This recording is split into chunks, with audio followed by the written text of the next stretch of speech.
Good evening. Welcome for today's session. Is my audio and video is clear? I request the students if audio and video is clear, just raise the hand. If audio and video is clear, I request the students to just raise the hand. Okay, right. Thank you. Thank you. Thank you. Right. So due to some power issue, we can't use our regular software. I'm using my iPad. I think you are getting my screen. Okay. So in the last class, we have started about what our relay. Okay. In the last class, we have discussed about what our relay. Okay. So here in what our relay, how we can get two working fluxes. Two working fluxes are obtained by what mechanism that we have analyzed in case of water relay.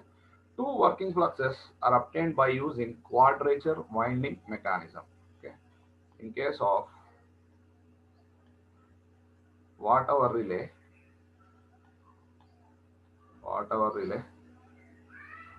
two working fluxes, two working fluxes are obtained by quadrature winding mechanism. Okay. So just wait, sir. I will reshare the screen now. So we got the power. Just wait a minute. So,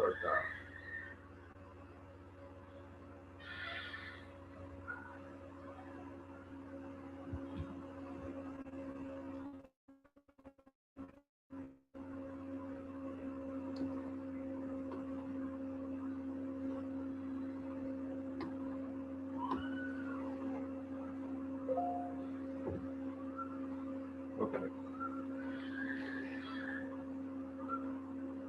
So in the last class, we are discussing about what our relay. Okay, I will just revise the topic that we have discussed in the last class. Once go to that.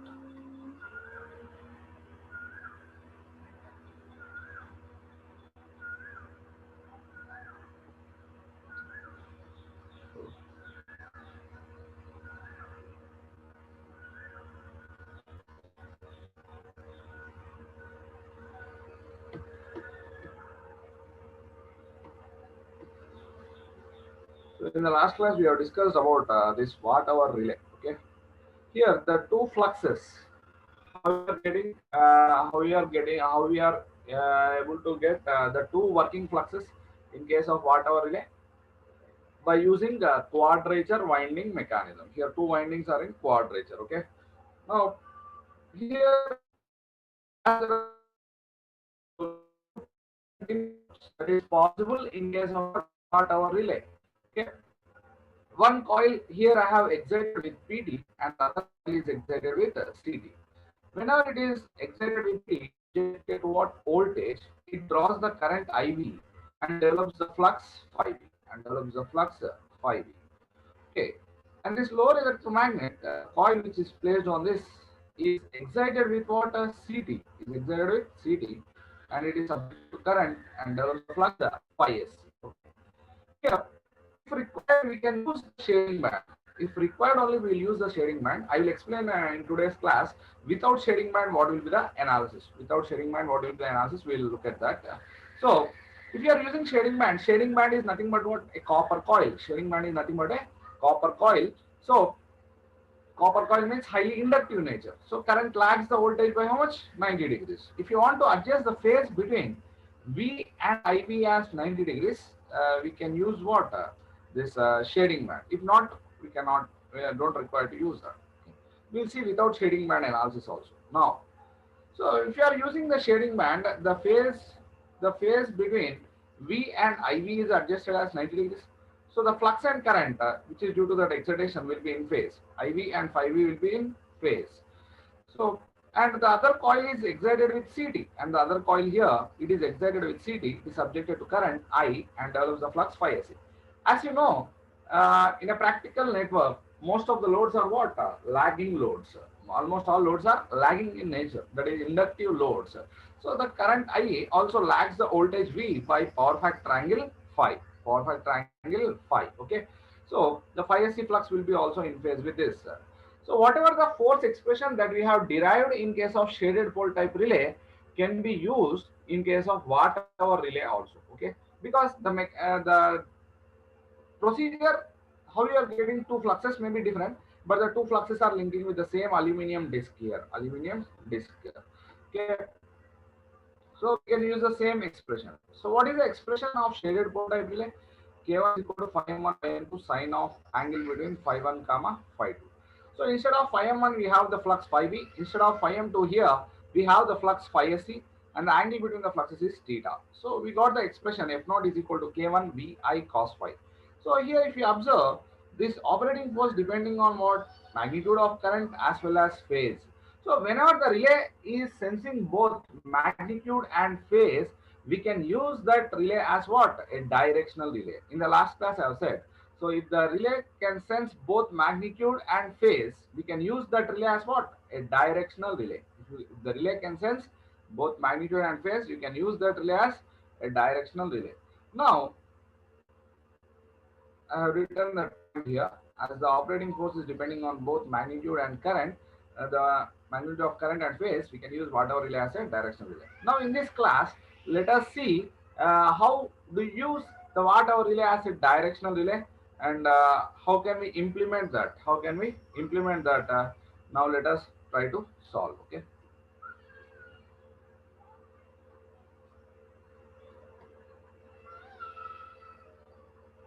just wait. I am opening today's document.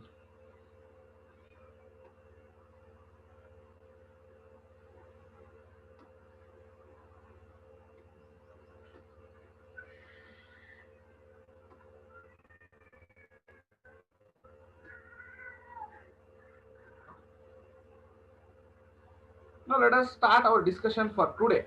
So in the last class I have said that the watt hour relay can be used as a directional relay. Now let us look at the details about this directional relay aspects. Now let us look at the details about this directional relay aspects. Okay.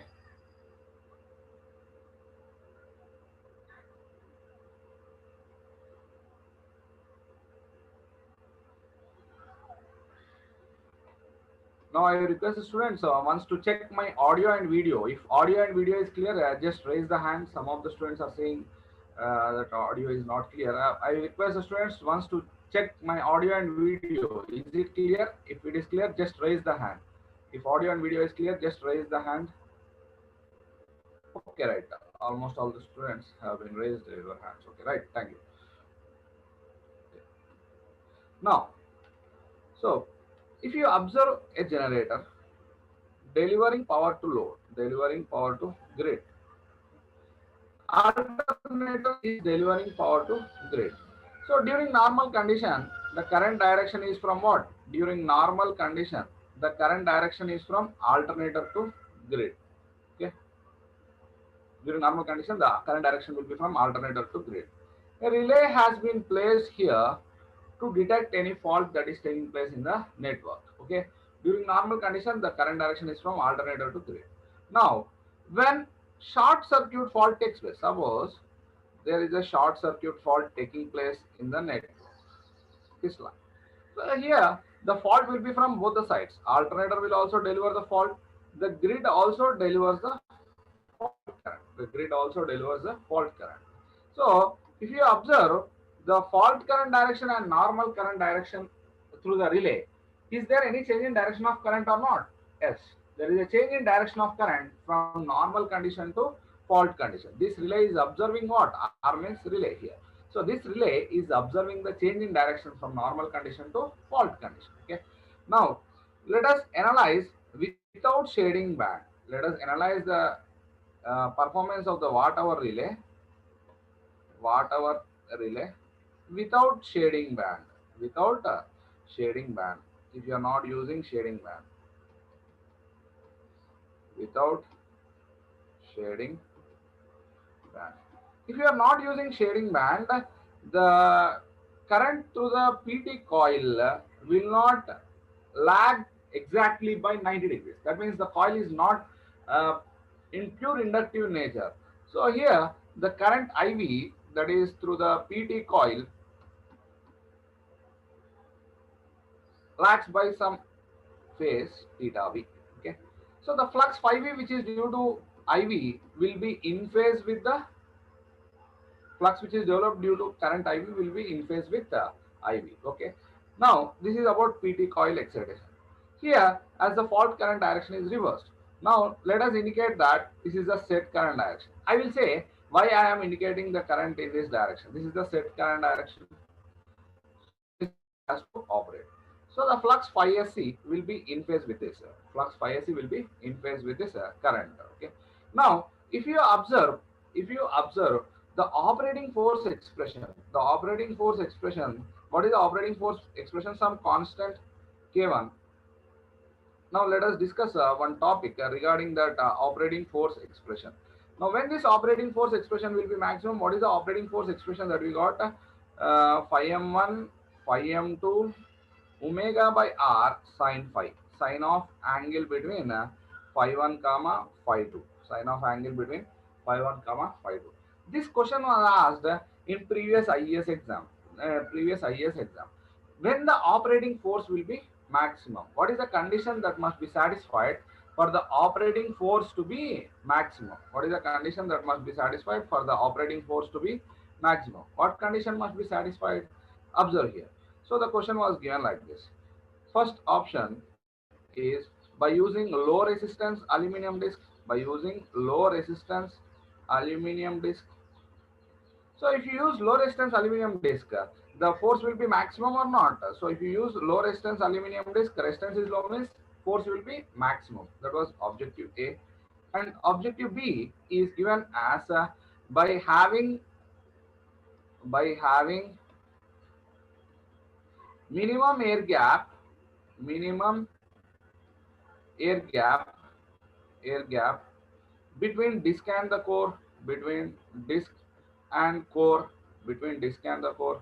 So if the gap between the disk and the core is minimum, then flux is what? Flux is equal to mmf by reluctance, if the gap is minimum means reluctance will be minimum, means flux linking will be more. If the flux linking will be more, the operating force produced will be more or not? The operating force produced will be also more. Okay, so by having the minimum air gap between the disk and the core, we can get the more operating force.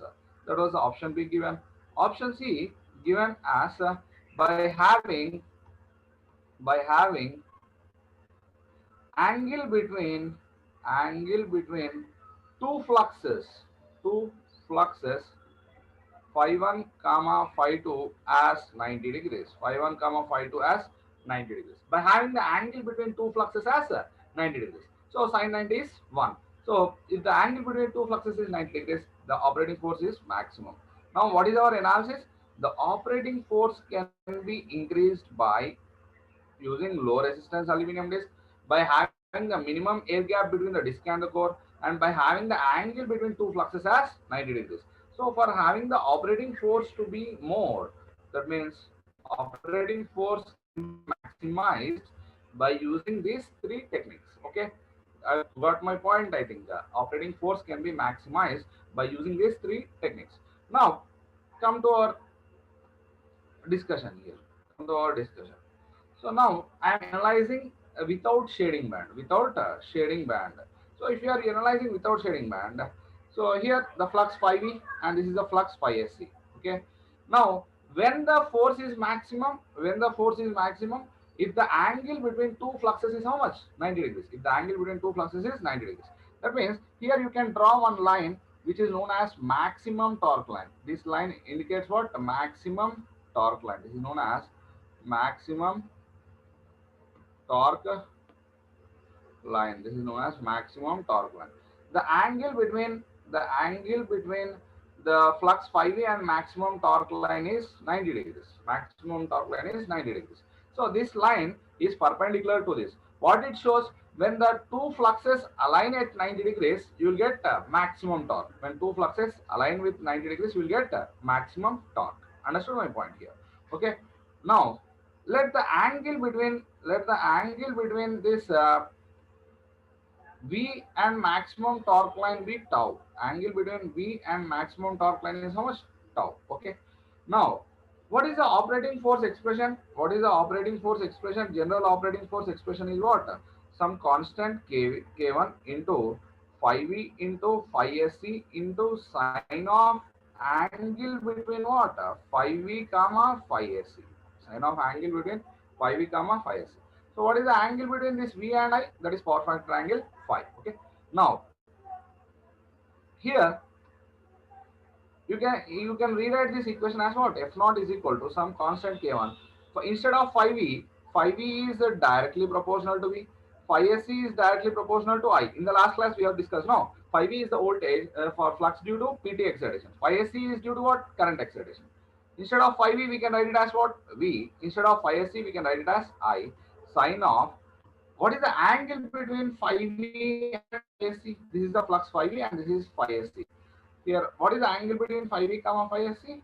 You can write it as, this total angle is 90 minus tau plus phi. Okay, you can write it as what? 90 minus tau plus phi.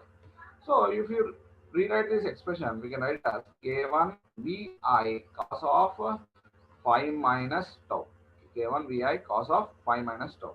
Okay, here what is tau, sir? What is tau? Tau is known as maximum torque angle. Tau is known as maximum torque angle.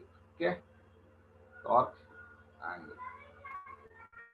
Now observe here. So now onwards, whenever we say force means, we will use this expression. This is the expression for what? Directional force. Why I am saying this as directional force, sir? Here, if you observe, the operating force depends on both magnitude of current as well as what? Phase. Here, the operating force depends on both magnitude of current as well as force. So, whenever the relay senses both magnitude of current and phase, it is used as a directional element. So, the operating force expression F naught is what? K1 Vi cos of phi minus tau. Phi minus tau. So, this is the expression for operating force. Okay. In case of watt hour relay, whenever you are not using the shading band, this is without shading band that I have analyzed here. So if you are using shading band, flux phi V aligns at 90 degrees with respect to what? V. Okay, that is the analysis that we have done in the last class. This is also the directional element. Now, how we are developing the restraining force? How we are developing the restraining force? How we are developing the restraining force here? Restraining force in case of watt hour relay is obtained by what? Spring. Restraining force. Restraining force is developed by what? Restraining force is developed by spring. Restraining force is developed by spring. So Fr is equal to what? Constant K2. Restraining force is developed by spring. Fr is equal to constant K2. For relay operation, what condition must be satisfied? For relay operation, what condition must be satisfied, sir? For relay operation, what condition must be satisfied? Which must be more, operating force or restraining force? When operating force is greater than the restraining force, the relay will operate. Okay. For relay operation, what condition must be satisfied? Operating force. Sorry, you are getting a time lag here. Just wait.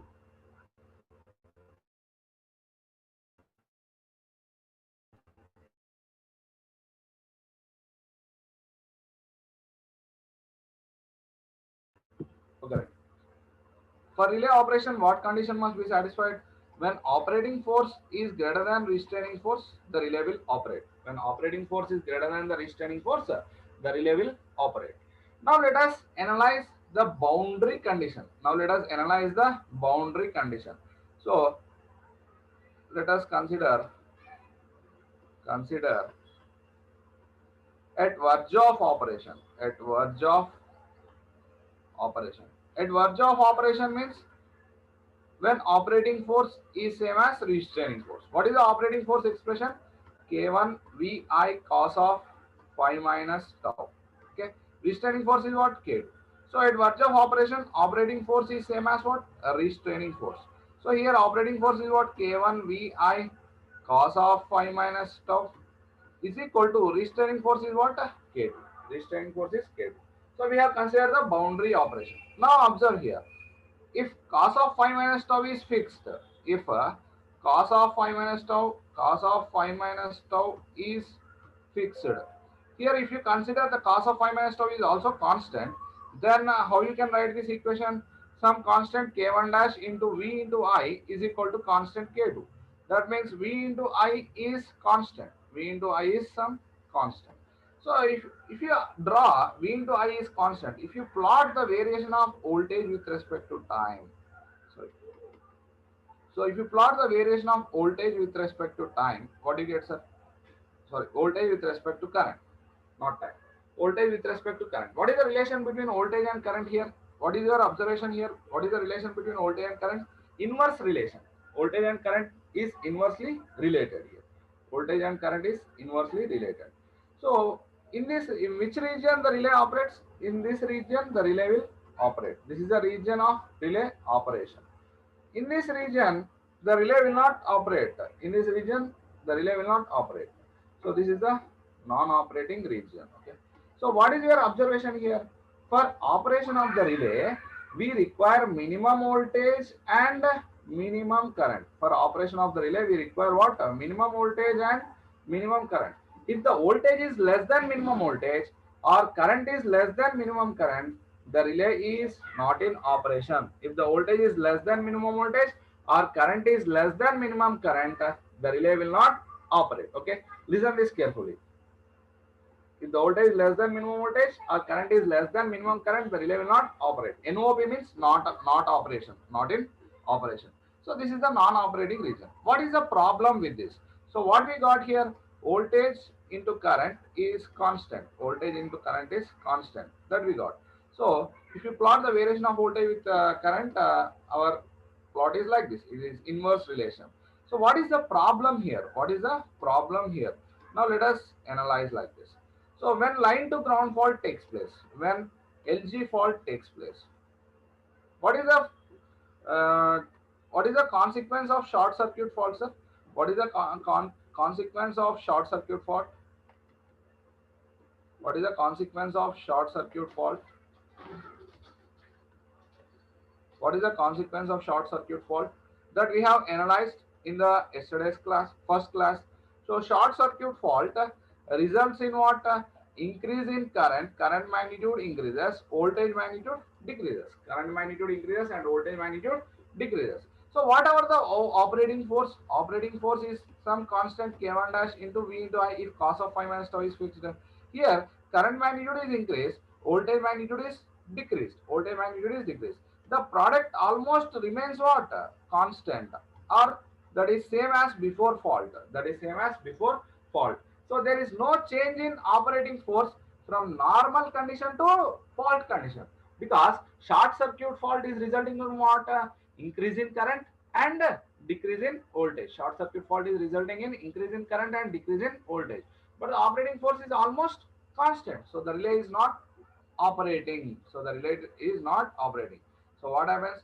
I am writing the point here. When short circuit fault takes place, when short circuit fault takes place, when short circuit fault takes place, current magnitude increases. Current magnitude increases, and magnitude voltage magnitude decreases. When short circuit fault takes place, what happens? Current magnitude increases and voltage magnitude decreases. The product of voltage and current, the product of voltage and current, voltage and current almost remains the same. Almost remains the same as before fault. As before fault. So if the product of voltage and current almost remains same as before fault, will there be any change in operating force? No, operating force will not change and the relay will not operate. Hence, F naught will not change. F naught will not change, will not change, and relay will not operate. And relay will not operate. Relay will not operate. Okay. So this is a problem in case of watt hour relay. This is a problem in case of watt hour relay. So what is our observation? I will repeat this explanation once again. Just observe here. So in the last class we have came to a conclusion that the watt hour relay can be used as what? Watt hour relay can be used as a directional relay. Watt hour relay can be used as a directional relay.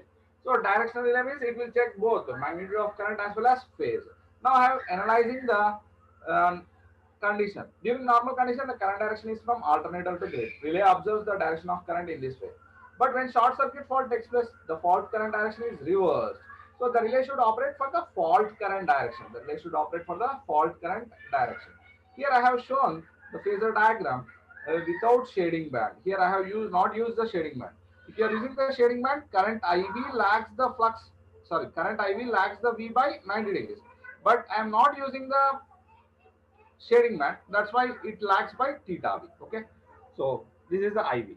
So when the force will be maximum, when the operating force is maximum, by using low resistance aluminum disc, by having the minimum air gap between the disc and the core, and by having the angle between two fluxes as 90 degrees. By having the angle between two fluxes as 90 degrees.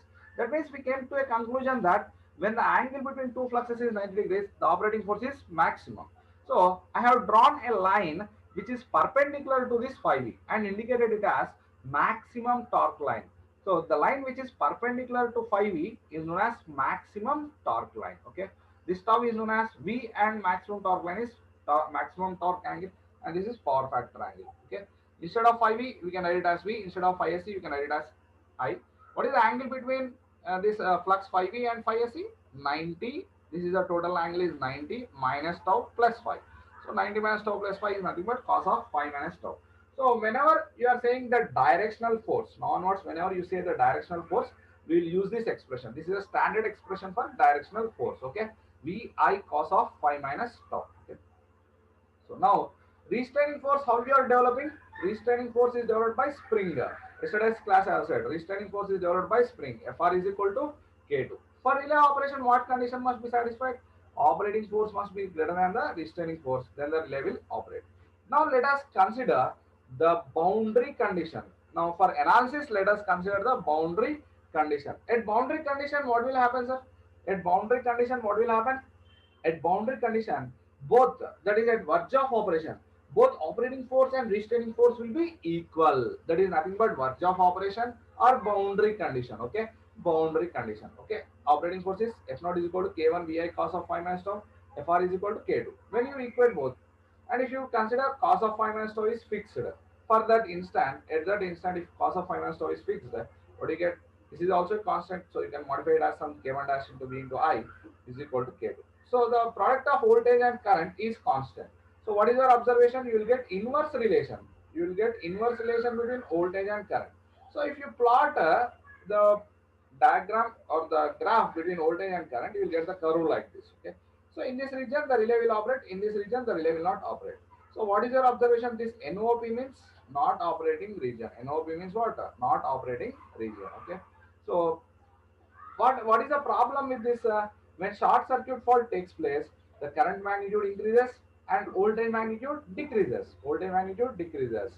So what happens? The product of voltage and current almost remains same as before fault. As before fault. So the operating force is not sufficient for relay operation. So the relay will not operate for the fault. Is it desired? Which is not desired. It is not desired. It is not desired. Okay. So this is not desired, sir. We should not. Relay should operate for the fault. Relay should operate for the fault, but the relay is failing to operate here. Okay. How to overcome this problem? How to overcome this problem? So here I have given the characteristic between voltage and current. Here in this voltage and current plot I have given. Observe here. Why that problem is coming here? So we got inverse characteristic. So for operation of the relay, we require what? Minimum voltage or minimum current. That must be satisfied. V minimum or I minimum. Only in this region the relay will operate. Beyond this operation. So in this region the relay will not operate. This is non-operating region. NOP means non-operating region. This is a non-operating region. So what is your observation from this characteristic? For operation of the relay, for operation of the relay, for operation of the relay, we require we require minimum voltage, V minimum, and minimum current, minimum voltage and minimum current. But what is the problem, sir? When short circuit fault takes place, current magnitude enormously increases. When short circuit fault takes place, current magnitude enormously increases, but voltage magnitude decreases. Voltage magnitude decreases. Here, problem is not with the current. Problem is with what? Minimum voltage. So for operation of relay, we require minimum voltage and minimum current. If voltage is less than V minimum or current is less than I minimum, relay fails to operate. Relay fail to operate. Relay fail to operate. So what is your observation? There is a dead zone in relay operation. What is your observation, sir? There is a dead zone. There is a dead zone in relay operation. There is a dead zone in relay operation. Okay, so there is a dead zone, sir, because if voltage is less than minimum voltage, the relay is failing to operate. So how to overcome this dead zone? How to overcome this dead zone problem? Now let us try to analyze how to overcome this dead zone problem. Now let us try to analyze. Okay, so so somebody is asking here why the current is leading voltage. That I will explain, sir. Wait a minute. Okay, wait a minute. We will come to that point. Okay? No issue regarding that. I will explain that. Now here, I think you have understood there is a dead zone in relay operation or not. There is a dead zone in relay operation. Now let us analyze how to overcome this problem. How to overcome this problem. Okay. So now for that, let us discuss different types of connections. First one is, first let us analyze like this. So we have the system three phase or single phase. The system is operated in a three phase manner. Generation is what? Three phase. Transmission is three phase. Distribution is also three phase. One is R phase, Y phase, and B phase. R phase, Y phase, and B phase. Okay. So R phase has its own relay. Y phase has its own relay, and B phase also has its own relay. All the three phases are identical or not? All the three phases are identical. No need to analyze all the three phases. If you analyze one of the phase, that is sufficient because all the three are identical. All the three phases are identical. So no need to analyze all the three phases. All the three phases, all the three phases, all the three phases are identical. Identical. So analysis of analysis of any one phase, any one phase is sufficient. Okay. So I will analyze R phase relay. Okay, I will take R phase relay and analyze. Okay, now the current coil of R phase, the current coil of R phase will be sensing what? IR. The current coil of R phase will be sensing IR. And what about the PT? The PT will be sensing what phase voltage? VR. The phase voltage is VR. It is sensing VR. Now let us observe here. So the three phase voltages during normal condition VR, Vy, and Vb. These are the three phase voltages. Now observe what are the different types of faults that are going to take place. So this type of connection is known as 0 degree connection. This type of connection is known as 0 degrees connection. In 0 degrees connection, the current coil of that particular relay will sense IR, that is particular phase current, and it will the voltage or the PT will be subjected to phase voltage. The PT will be subjected to phase voltage of that particular phase. That is known as 0 degrees connection. What is the problem here? Suppose if you consider the three phases R, Y, B, R phase, Y phase, and B phase, And if there is a line to ground fault on R phase, if there is a line to ground fault on R phase, so LG fault on R phase, what happens? What is the what happens if LG fault takes place on R phase? Here you have taken R phase, Y phase, and B phase, and there is an LG fault on R phase. So if the LG fault takes place on R phase, what happens, sir? VR is equal to 0. VR is equal to 0. Vy not equal to 0. Vb is not equal to 0. And current will not be equal to 0. IR is not equal to 0. So what about the operating force expression? What about the operating force expression? How do you write? K1 Vi cos of phi minus tau. Phi minus tau. Here we are analyzing here we are analyzing which phase? Here we are analyzing which phase? R phase relay. So when line to ground fault takes place in R phase, what will be the VR value? VR is becoming 0. VR is becoming 0. So if the voltage is 0, if this VR is tending to 0, what will be the operating force? Operating force will be 0. If the operating force is 0, the relay will fail to operate. Relay fails to operate. Fails to operate. Okay. Relay fails to operate. Okay. Now, if you observe, what are the different types of faults? Line to ground, line to line, double line to ground, triple line, and a triple line to ground. Out of these faults, fault statistics says that 70% of the faults, 70% of the faults are what line to ground faults, and 15% of the faults, 15% of the faults are line to line faults, and 10% of faults are what double line to ground faults. Only 5% of the faults are triple line and triple line to ground faults. This data will be obtained from fault statistics. So fault statistics says that most of the faults that are taking place in the network are what? Most of the faults that are taking place in the network are what? Line to ground faults. Most of the faults that are taking place in the network are line to ground faults. That means this 0 degrees connection is failing for which type of faults? Line to ground faults or not? Just a minute, sir. Sorry for this one.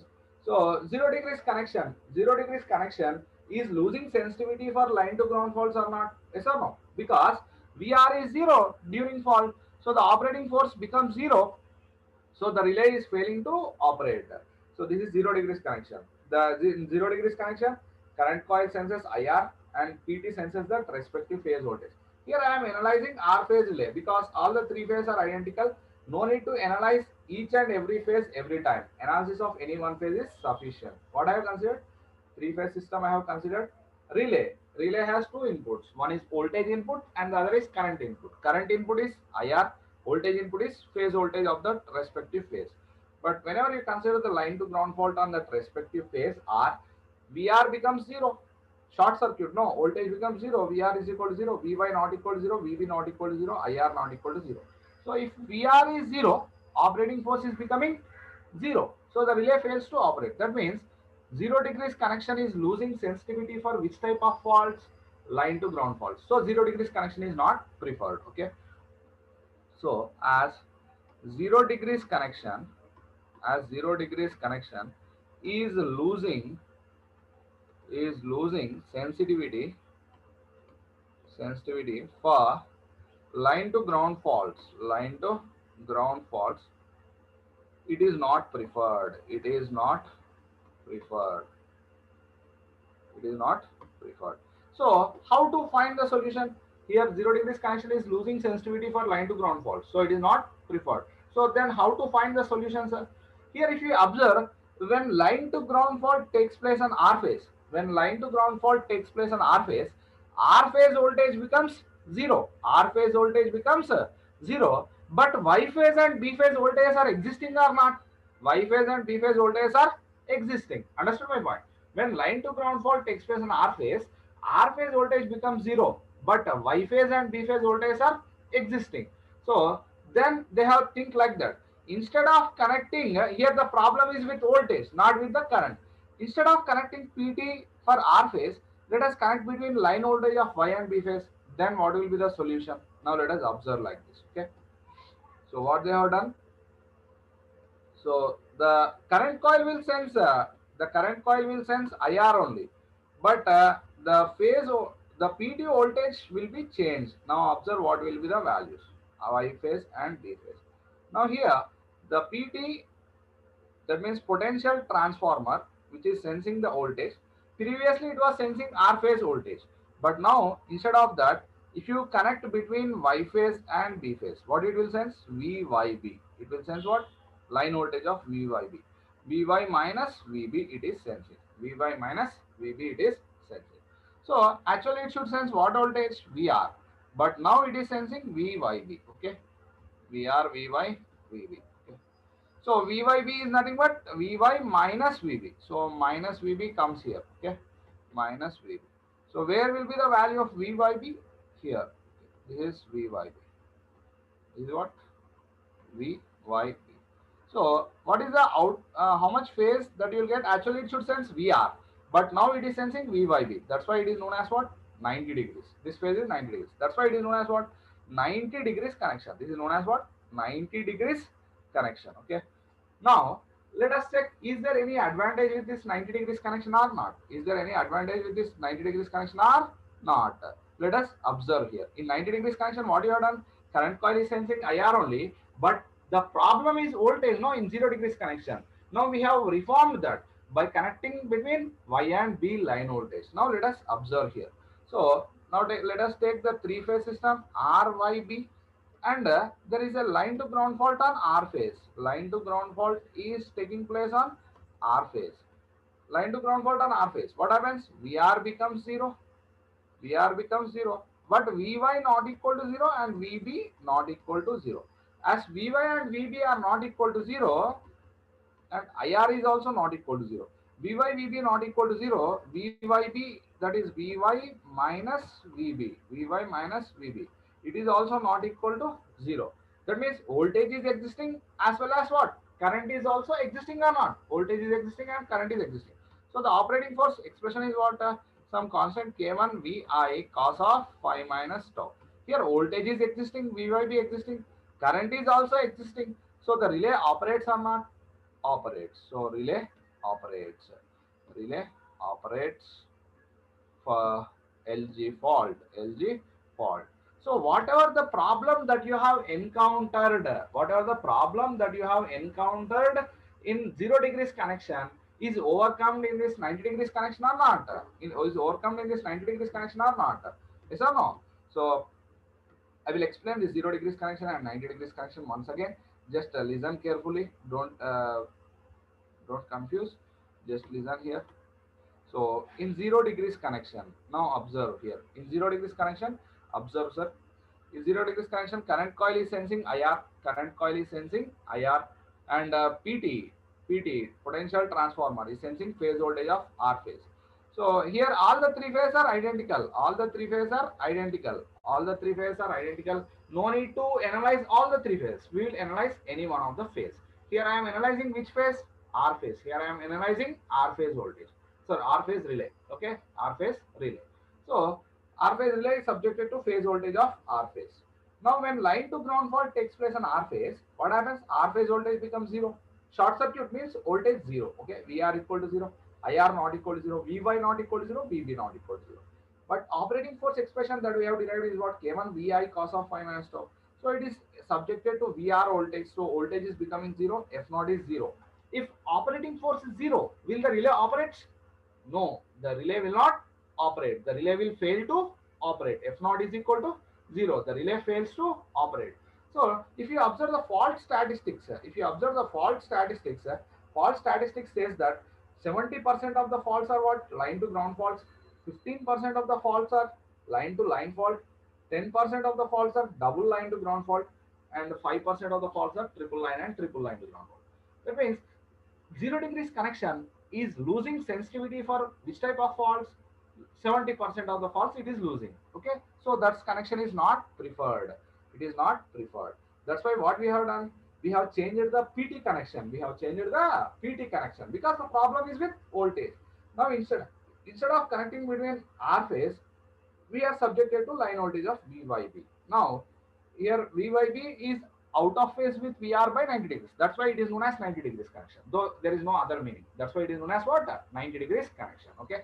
Now, now let us analyze whether the problem is overcome or not. Now let us analyze whether the problem is overcome or not.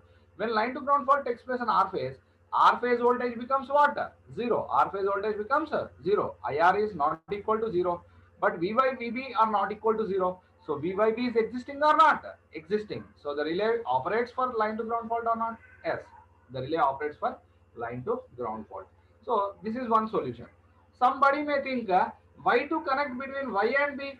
Why can't I connect between R and B? Then the possibility is like this. Then the possibility is like this. So you may think like that. Okay. So if you connect like that, what happens? This is R phase, this is Y phase, and this is B phase. R phase, Y phase, and B phase. Current coil will sense IR only because that is a relay of R phase. But now the PT means potential transformer, which will step down what? Voltage. Here PT. Now if you subject the PT to R and B, R and B, what happens? VRB it will sense VRB. That is nothing but VR minus VB. VR minus VB. Now let us observe. Actually, it should sense what? VR, but it is sensing what? Actually, it should sense VR, but it is sensing VR minus VB. That is VRB. Okay. So minus VB will be present here. Okay. Minus VB. VR plus of minus VB will be existing here. So this is what VRB. Now the voltage that is subjected is what? VRB. So this will be out of phase by how much? 30 degrees. That's why this type of connection is known as what? 30 degrees connection. This is known as what? 30 degrees connection. Okay. Now these are very important, sir. Very important. Types of connections are very important. Now listen carefully. So what about this 30 degrees connection? Now whether this 30 degrees connection is sensing line to ground faults or not, let us observe. 30 degrees connection is sensing line to ground faults or not, let us observe. So this is R phase, Y phase, and B phase. R phase, Y phase, and B phase. Now there is a line to ground fault on R phase. Line to ground fault on R phase. So if there is a line to ground fault on R phase, what about VR? VR becomes what? Zero. VR becomes zero. And IR is not equal to zero. IR is not equal to zero. VY not equal to zero. VB not equal to zero. VR equal to zero, but VB not equal to zero. What about VRB? VRB, that is nothing but VR minus VB. Minus VB. So VR is zero, but VB is existing. So it is also not equal to zero. So voltage is existing and current is existing. Voltage is existing and current is existing. So the relay operates or not? Relay operates because operating force expression is what? K1 VI cos of phi minus tau. If the voltage is existing and current is existing, so the relay operates. Relay operates. Relay operates for LG fault. For LG fault. So the relay is sensing both. Relay senses line to ground fault. So 30 degrees connection also senses line to ground fault. 90 degrees also senses what? 90 degrees connection is also sensing line to ground fault. In 90 degrees connection, what do you do? In between Y and B you have connected. But in 30 degrees connection, what you have done? In between R and B you have connected. It is also sensing the line to ground fault. Now let us go for another mode. Can't you get 60 degrees connection? Somebody may think 60 degrees connection. Can't we get? Yes, we can get. Now let us observe like this. This is R phase. The current coil is sensing what? IR. But if you use a midpoint transformer for getting 60 degrees, you require what? Midpoint transformer. If the midpoint transformer has been used, so this is a midpoint transformer. So now if you can connect this midpoint to B phase, and one half is subjected to what? VRB. One half is subjected to VRB, and the second half is subjected to VYB. VRB plus VYB. Now let us observe VRB plus VYB. So this is R phase voltage VR, this is Y phase voltage Vy, and this is B phase voltage Vb. Okay. So where do you get minus Vb? Here you will get. This is minus Vb. So now observe here. This is VRB. This is VRB. Addition of these two, you will get VRB. And addition of these two, you will be getting VYB. Addition of these two, you will be getting what? VYB. Now if you add VRB plus VYB, the experienced voltage is what? VRB plus VYB. This is the voltage that has been experienced. VRB plus VYB. So what is this? VRB plus VYB is the voltage. So this is how much? This is 60 degrees out of phase. That's why this type of connection is known as what? 60 degrees connection. This type of connection is known as what? 60 degrees connection. In 60 degrees connection, the PT is subjected to VRB plus VYB. Okay, VRB plus VYB. Now, let us observe what happens if line to ground fault takes place. R phase, Y phase, and B phase. Three phase. If there is a line to ground fault on R phase, what happens? VR is equal to 0, IR not equal to 0, Vy not equal to 0, Vb not equal to 0, and Vrb is also not equal to 0, Vyb is also not equal to 0. So both Vrb plus Vyb is not equal to 0. So here the voltage is existing as well as the current is existing. What about the operating force expression? K1 Vi cos of phi minus tau. So here the voltage is existing and current is existing. So the operating force is sufficient for relay operation or not? So the operating force is sufficient for relay operation and the relay operates. The relay operates for what? Operates for LG fault. LG fault. Relay operates for LG fault. So now let us revise this once again. Revise about this 0 degrees connection, 0 degrees connection, 30 degrees connection, 90 degrees connection, and 60 degrees connection. Listen carefully, sir. Okay.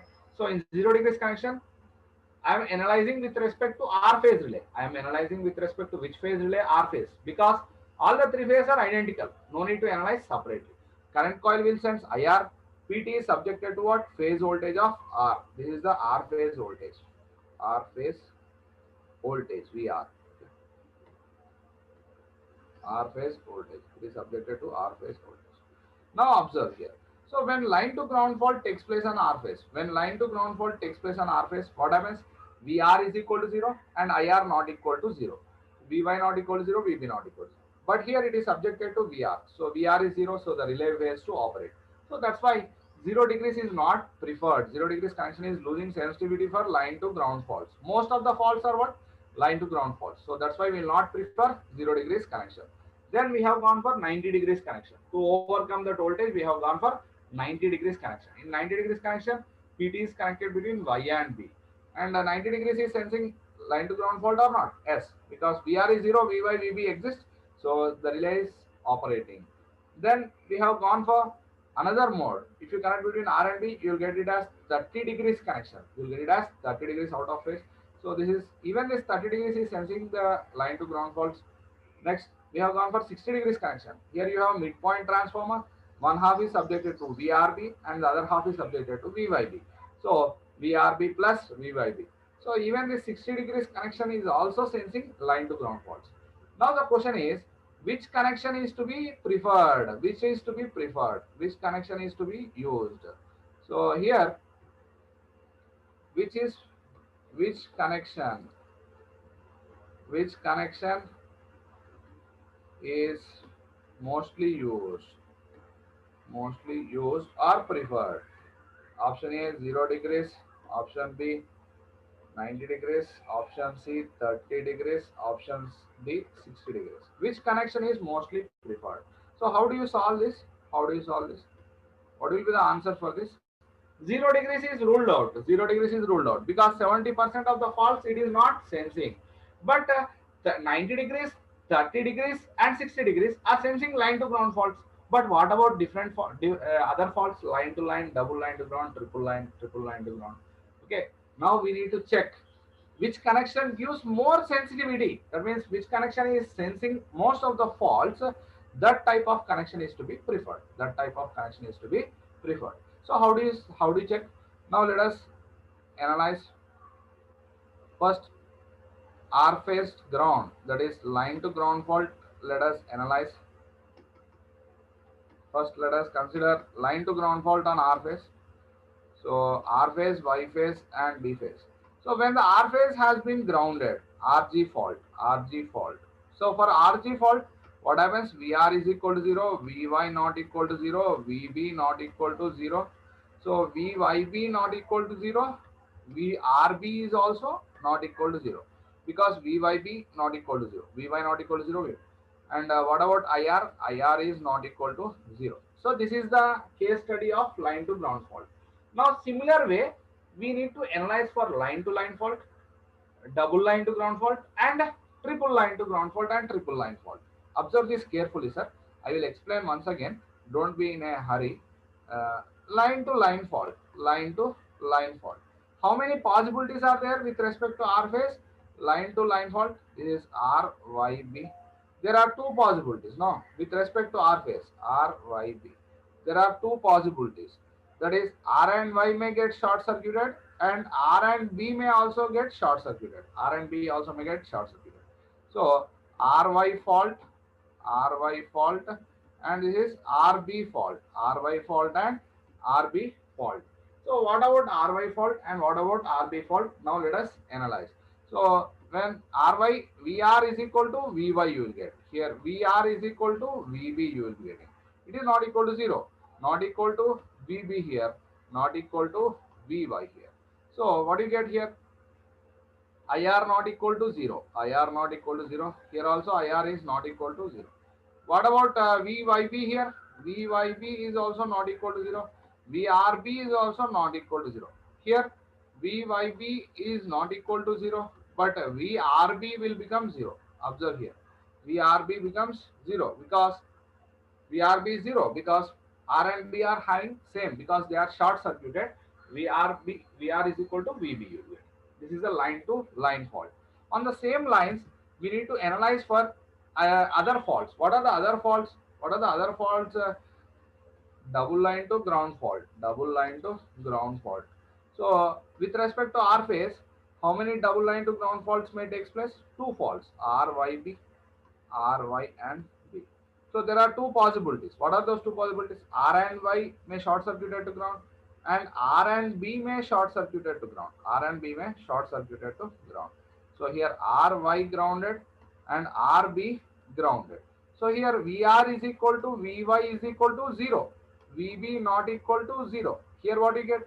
Vr is equal to Vb is equal to 0. Vy not equal to 0. That is okay. What about current?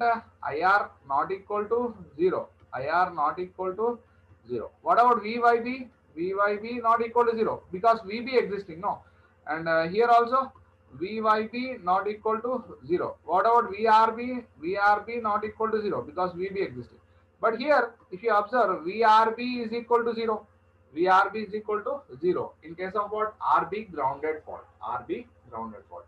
So this is about double line to ground fault. Next, let us analyze triple line fault. Triple line fault means what? RYB short circuited. RYB short circuited. All the three phases are short circuited. When all the three phases are short circuited, what do you get? RYB fault. So when that is VR is equal to Vy is equal to Vb, you get it. Not equal to 0. Not equal to 0, but VR equal to Vy equal to Vb. So what about IR? IR is not equal to 0. What about Vyb is equal to 0 because Vy is equal to Vb. Okay. What about Vrb? Vrb is also equal to 0 because VR equal to Vb. So, and what is the last possibility? Last possibility is triple line to ground fault. Triple line to ground. R, Y, B. So, last possibility is triple line to ground fault. All the three phases are short circuited to ground. So, when all the three phases are short circuited to ground, VR is equal to Vy is equal to Vb is equal to 0. So, Vyb is equal to 0. Vrb is also equal to 0. IR is not equal to 0. So these are the different faults. So these are the different faults. These are the different faults that the relay may experience. These are the different faults that the relay may experience. Now, these are the different faults that the relay may experience. Based on this, we need to conclude. Based on this, we need to conclude which type of relay is preferred. So with respect to R phase, what are the different types of faults? One is RG fault, RY fault, RB fault, that is line to line fault, double line to ground, triple line and triple line to ground. Now let us analyze. Now let us take the different types of connections. What are the different connections that we have? One is 0 degrees connection, 0 degrees connection. The second one is what? The second one is 90 degrees connection. Third one is 30 degrees connection. Fourth one is 60 degrees connection. So in 90 degrees connection, in 0 degrees connection, what is the voltage sensed? VR. What is the current sensed? IR. What is the voltage sensed in case of 90 degrees connection? VYB. What is the current sensed? IR. In 30 degrees connection, VRB is the voltage sensed. What is the current sensed? IR. Okay. In 0 degrees, VRB, sorry, in 60 degrees, what do you get? VRB plus VYB. And what is the current sensed? IR. Okay. So, based on this, we need to check which relay is having more sensitivity. Which relay is having more sensitivity? We need to analyze. Now, this is the type of connection. So, what is the operating force expression here? What is the operating force expression that you get? F naught is equal to K1 VI cos of, I will rewrite once again here. What is the operating force expression? F naught is equal to some constant K1 VI voltage into current into cos of phi minus tau. VI cos of phi minus tau. Now what are the different faults? First fault is what? Line to ground fault. First fault is LG fault, RG fault. VR equal to 0, IR not equal to 0, VY not equal to 0, VB not equal to 0, VYB not equal to 0, VRB also not equal to 0. So first let us consider that line to ground fault. LG fault, that is nothing but R phase has been grounded. So when R phase is grounded, what is the 0 degrees operation? What is the 0 degrees operation, 90 degrees operation, 30 degrees operation, and 60 degrees operation? Which relay is sensing that fault? Whether 0 degrees will sense, VR is 0. So the relay will fail to operate. But in line to ground fault, VYB exists. It will sense, 30 degrees will sense, and 60 degrees will also sense. So 0 degrees is losing sensitivity for which faults? Line to ground faults. What is the next fault? Next fault is line to line fault. What are the two types? RY may be short circuited and RB may be short circuited. So there are two possibilities, R and Y short circuited and R and B short circuited. So there are two possibilities. Now observe here, I have discussed about that two possibilities, R and Y short circuited. VR VY not equal to VB, IR not equal to 0, VYB exists, VRB exists. When R and B short circuited, VR equal to VB not equal to VY, VRB is 0 in this case. Okay. So there are two possibilities, R and Y and R and B. Now observe here. VR exists. So 0 degrees. So VR exists. So 0 degrees will sense this line to line fault. R and B will also sense. 90 degrees will sense.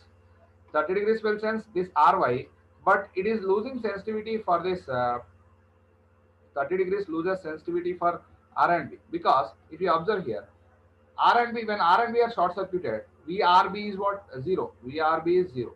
So that means 30 degrees loses sensitivity for line to line fault when R and B are short circuited, but remaining 60 degrees will sense. That means 30 degrees is losing sensitivity for which type of faults? 30 degrees is losing sensitivity for which type of faults? Line to line faults. Okay. Next fault is what? Next fault is double line to ground. Here also there are two possibilities, RY grounded and RB grounded. There are two possibilities, RY ground and RB ground. Now let us check when R and Y are grounded, and what about R and B grounded? So if we observe here, when R and Y are grounded, VR equal to 0, Vy equal to 0, Vb not equal to 0, Vyb not equal to 0, Vrb not equal to 0. But in the second case, Vrb is equal to 0. Now let us go for the conclusions. As it is 0, the VR Vy voltage is 0 means the relay will not operate. This will not sense. 90 degrees will sense. Both the faults. 30 degrees will sense Ry grounded, but it is losing sensitivity for R and B grounded, because when R and B are grounded, VRB is what? 0. voltage is 0, the relay will not operate. Okay. 60 degrees will sense both. 60 degrees will sense both uh, RY grounded and RB grounded. Next, coming to the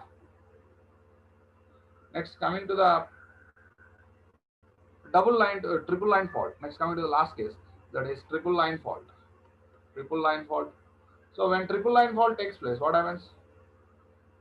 When triple line fault takes place, that is nothing but RYB ground, RYB short circuited, RYB short circuited.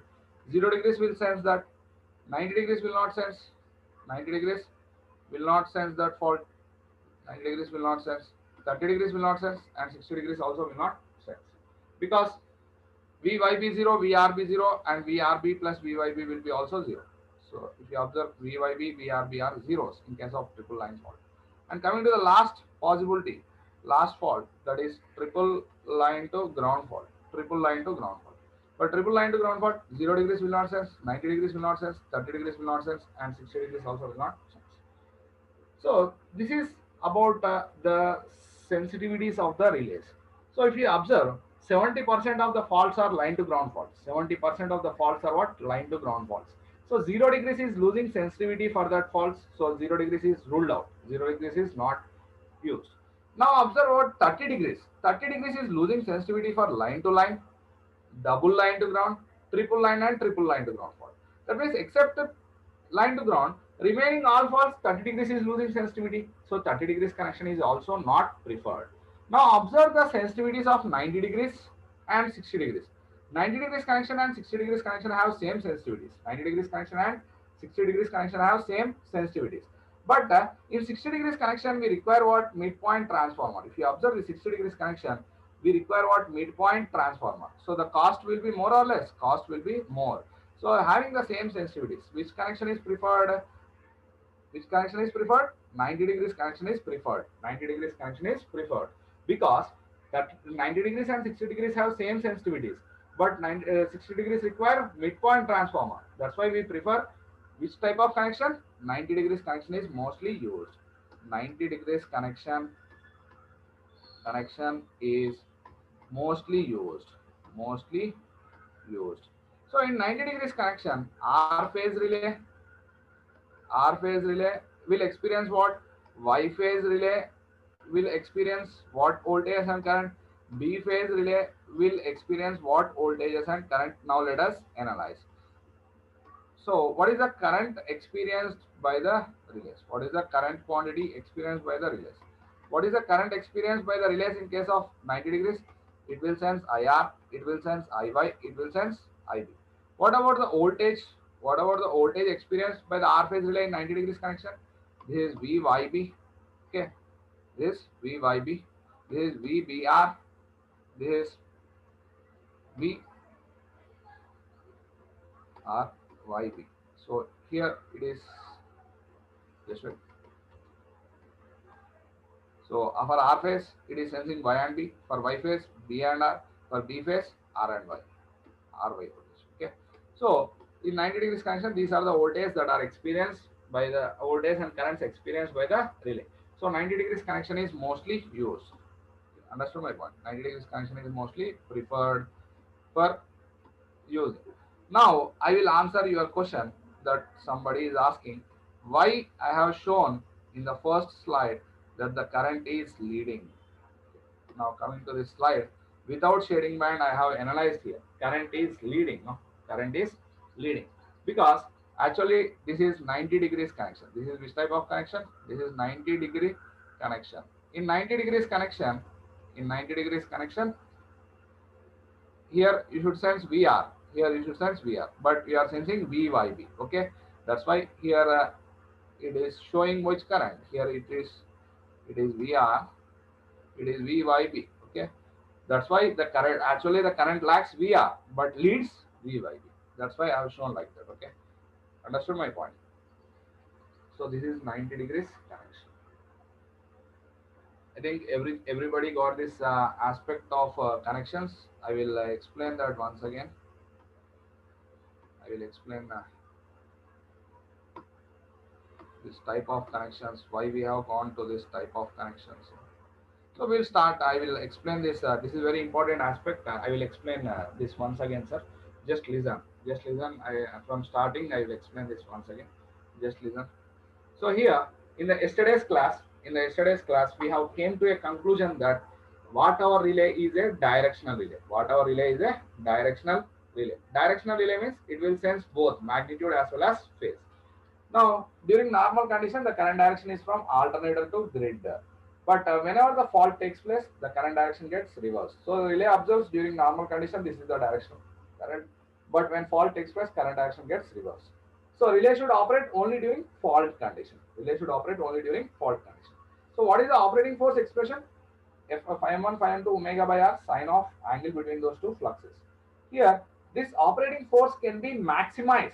Operating force can be maximized by using low resistance aluminum disc, by having the minimum air gap between the disc and the core. Because if the air gap is minimum, the reluctance will be minimum. If reluctance is minimum, flux will be maximum. Flux will be maximum. So more flux means more force. Okay. So, and the other one is by having the angle between two fluxes as 90 degrees. By having the angle between two fluxes are 90 degrees. Okay. So now let us come to this. Here I have analyzed without shading band. I have considered the watt hour relay without shading band. If you are not using shading band, the current IV will not lag by 90 degrees. It will be less than 90 degrees. Okay. So theta V will be the phase angle. So current IV will be in phase with flux phi V. And this is the current through the CT, current to the CT. When the flux phi SC will be in phase with I. When you will get the maximum force or maximum torque, when the angle between two fluxes is 90 degrees. That means when this phi SC aligns with this maximum torque line, you will get the maximum force or maximum torque. So that's why this angle is 90 degrees. This is the CT current and phi SC. So we have developed the flux force equation K1 VI cos of pi minus tau. Tau is known as what? Maximum torque angle. So here, how the restraining force is developed? By spring. So for relay operation, operating force is to be greater than the restraining force. When operating force is greater than the restraining force, the relay will operate. That is the condition that must be satisfied. So we have considered the boundary condition. At verge of operation means boundary operation. When operating force is same as restraining force. So when operating force is same as restraining force, what do you get? If cos of phi minus tau is also fixed, we got a condition that V into I is constant. Voltage into current is constant. So you will get the characteristic like this. So this region is in operation. This region will be non-operation region. NOP means what? Non-operating region. Okay. So here, what is your observation from this slide? So our observation is for operation of the relay, we require minimum voltage and minimum current. If the voltage is less than minimum voltage or current is less than minimum current, the relay will fail to operate from this characteristic. Okay. And let us analyze practically what happens when line to ground fault takes place. Line to ground fault is a short circuit fault. When short circuit fault takes place, current magnitude increases, voltage magnitude decreases. But the product of voltage and current almost remains the same. If the product of voltage and current almost remains the same, is there any change in operating force? Is there any change in operating force? No. Operating force remains same as before fault. Operating force remains same as before fault. So the relay will fail to operate. So the relay will fail to operate. It is not desired. So how to overcome this problem? So there is a dead zone in relay operation. We came to know that there is a dead zone in relay operation. If V is less than V minimum or I is less than I minimum, relay will fail to operate. So to overcome that, we have considered different types of connection. So in 0 degrees connection, how we have connected? R phase relay is sensing IR and voltage is sensing VR. But line to ground fault takes place on that. VR becomes 0 and the relay fails to operate. Fault statistics says that 70% of the faults are which type of faults? Line to ground faults. 70% of the faults are which type of faults are? Line to ground faults.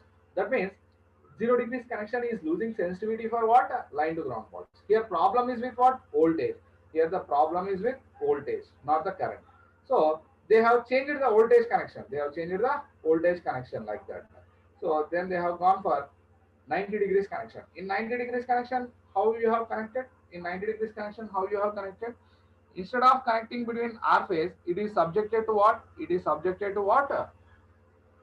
Y and B line voltage. Here, why the name 90 degrees means actually you should sense VR. but we are sensing VYB. That's why the name 90 degrees connection has came here. Okay, understood my point. 90 degrees connection has came here. Now, so 90 degrees connection. What is the voltage sensor? VYB. VYB is not equal to zero. IR is voltage is existing, and current is also existing. So the relay will operate for line to ground fault. So what is the problem is overcome. But somebody think that why to connect between Y and B? Why can't we connect between R and B? That leads to 30 degrees connection. That is leading to what? 30 degrees connection. Even this 30 degrees connection, even this 30 degrees connection, even this 30 degrees connection senses line to ground fault. 30 degrees connection also senses what? Line to ground fault. Because here also the voltage is existing and current is existing. Voltage is existing and current is existing. The relay is operating. In 60 degrees connection, they have gone for 60 degrees connection. Here you use midpoint transformer. It is sensing what? VRB plus VYB. VRB plus VYB. Current is what? IR. Okay. So this 60 degrees connection also senses the line to ground fault. So now the question came, which type of connection is to be mostly used? 0 degrees or 90 degrees or 30 degrees or 60 degrees. So line to ground fault, okay. But what about remaining faults? Based on the remaining faults analysis, we need to go for. So we have considered different faults, line to ground, line to line, and we have analyzed what will be the voltages and currents in that network in such condition. So, and we have made a comparison. So from our comparison, what we came that 0 degrees is ruled out because 70% of the faults are LG faults and it is not operating. So 0 degrees is not used. 30 degrees is also ruled out because except for line to ground, it is losing for line to line, it is losing for line to line, double line to ground, triple line to ground. Except for line to ground, remaining all faults it is not sensing. So 30 degrees is also not preferred. But 90 degrees and 60 degrees have the same sensitivities. 90 degrees and 60 degrees have same sensitivities. So it is preferred to use 90 degrees because the 60 degrees requires midpoint transformer. 60 degrees connection requires what? Midpoint transformer. That's why 90 degrees connection is mostly used. In 90 degrees connection, R phase relay is connected between IR and VYB, Y phase IY and VBR, and B phase IB and VRY. Okay. So this is about different types of connections and watt hour relay analysis So one of the important conclusion in case of watt hour relay. One of the important conclusion in case of watt hour relay. Now let us analyze. One of the important conclusion. One of the important conclusion. Let us analyze. Okay. Now let us analyze. Okay. Important conclusion is, what is the condition for operating force to be zero? What is the condition for operating force to be zero during normal operation? What is the condition for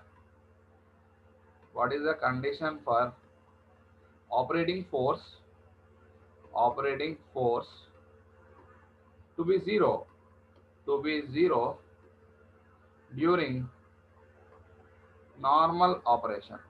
normal operation?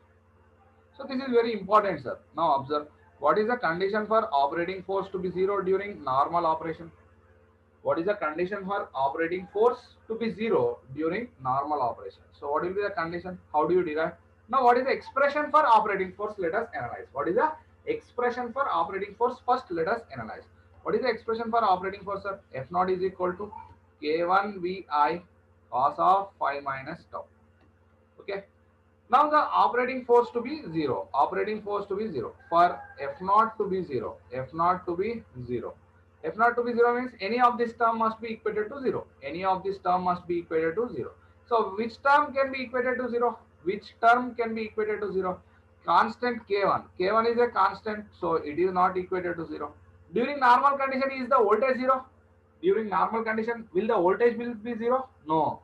Voltage is also not equal to zero during normal condition. During normal condition, is the current zero? No. During normal operation, current cannot be equated to zero. What can be equated to zero? Cos of phi minus tau can be equated to zero. So when it will be zero, sir? When phi minus tau is equal to pi by 2.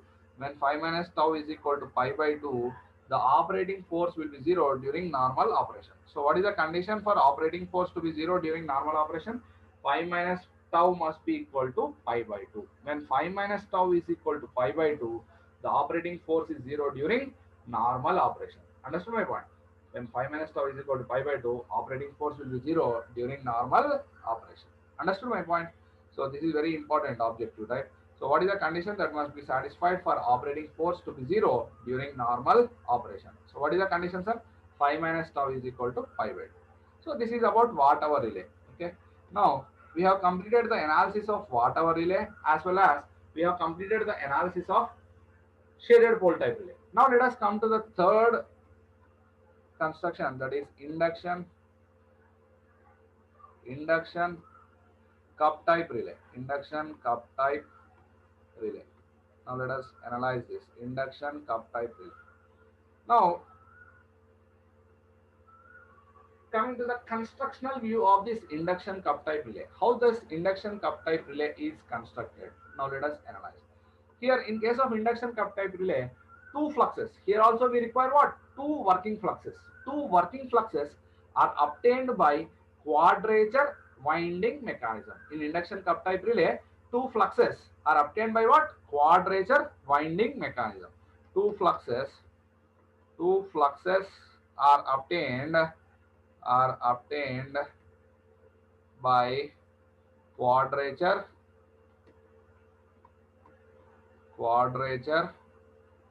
winding mechanism. Quadrature winding mechanism. So how the two fluxes are obtained? By using what? Quadrature winding mechanism. Here also you use what? Quadrature winding mechanism. And this induction cup type relay can be constructed either with 4-pole structure or 8-pole structure. Here you can go for either 4-pole structure or 8-pole structure. It can be constructed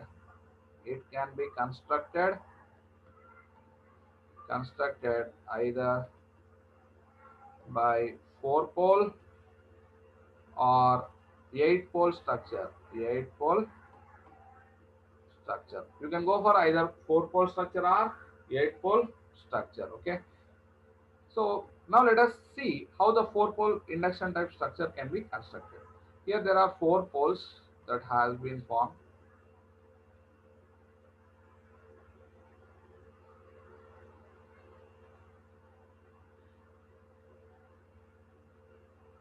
Here there are 4 poles. 4-pole formation is done like this.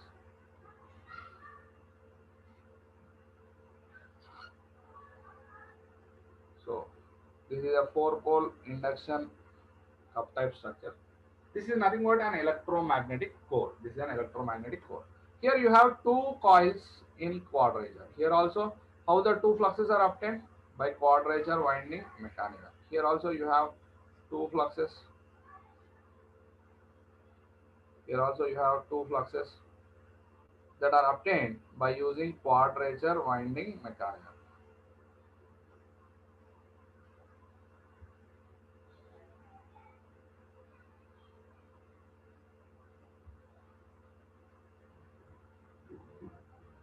So here also you have two windings. So when there are two windings, there is a possibility to give two different inputs. When there are two windings, there is a possibility to give two different inputs. One coil can be excited with what? PT, and it is subjected to what? Voltage, and it develops the flux phi V. One coil is excited with PT and it is subjected to voltage and it develops the flux phi V. And the other coil is subjected to CT, and other coil is subjected to CT, and it draws the current I and develops the flux phi SC. Here also you have two fluxes phi V and phi SC. Now these two fluxes are obtained by quadrature winding mechanism. Here in between you have what? Aluminium cup. A low weight aluminium cup is placed here. This is nothing but aluminium cup. These two fluxes are being linked with what? Aluminium cup. Here instead of disc, we are using what? Aluminium cup. And to this aluminium cup, relay contact is attached. Here what you will place? Here this relay contact will close the trip circuit. This is the relay contact which will close the trip circuit whenever this disc experiences any force. Okay. So this is how an induction cup type structure is formed. Here there is 4-pole formation. 4-pole formation. How we are getting two fluxes? By quadrature winding mechanism. and it can be constructed either with 4 pole or 8 pole structure. What is the operating force expression? Here also, the instead of disk you are having cup. Instead of disk you are having cup. So whatever type relay analysis that is there, the same analysis is applicable for this induction cup type structure also. Here the operating force expression is same, K1 Vi cos of phi minus tau. So the same analysis of whatever relay is applicable for induction cup type relay also. The same analysis of whatever type relay can be applied for this induction cup type relay also. But what is the difference, sir? What is the difference? What is the difference when you compare this induction cup type relay with whatever type relay? What difference you make? Here if you observe the flux linkages will be more uniform in induction cup type relay or whatever relay. In induction cup type relay, the flux linking will be more, or whatever relay the flux linking will be more. The flux linkages are more uniform in case of induction cup type relay. The flux linkages are more uniform in case of induction cup type relay. Once the flux linkages are more uniform, the operating force produced will be more or less. The operating force produced will be more or less. The operating force produced will be more. The operating force produced will be more. If the operating force produced is more, the time of operation will be less because the relay operates fast. Operating force produced is more means the relay operates fast. The time of operation will be less. Okay. So what is our observation here? In case of induction cup type relays, in case of induction cup type relays, cup type relays, the the flux linkages are more uniform, the flux linkages are more uniform. In case of induction cup type relay, the flux linkages are more uniform. So the operating force produced, operating force produced will be more. The operating force produced will be more. So if the operating force produced will be more, the time of operation will be less. The time of operation will be less. Will be less. So as the time of operation is less, these induction cup type relays are known as what? High speed relays. Induction cup type relays are known as high speed relays. Induction induction cup type relays induction cup type relays are known as known as high speed relays. High speed relays because they are also known as high speed relays because here the operating force produced will be more. Why it will be more? Because the flux linkages are more uniform. So the operating force produced will be more. So the time of operation will be less. So the relays are known as what? High speed relays. Okay. Here, what about the torque to weight ratio, sir? Torque to weight ratio. So torque to weight torque to weight ratio will be more or less. Torque force produced is more. Means torque produced will be more. Weight is less. Low weight aluminum cup is used. Weight is less. Torque to weight ratio is high. If the torque to weight ratio is high, so the frictional effect experienced by the cup, experienced by the cup will be more or less. Frictional effect frictional effect experienced is less. So if you are driving your bike on a smooth road, there you can easily move. Your bike will easily move. But if you are experiencing the rough road, where the torque required will be more. If the torque to weight ratio is high, it shows the frictional effect experienced is less. So the disc can be easily rotated. Aluminum cup can be easily rotated. Once it can be easily rotated,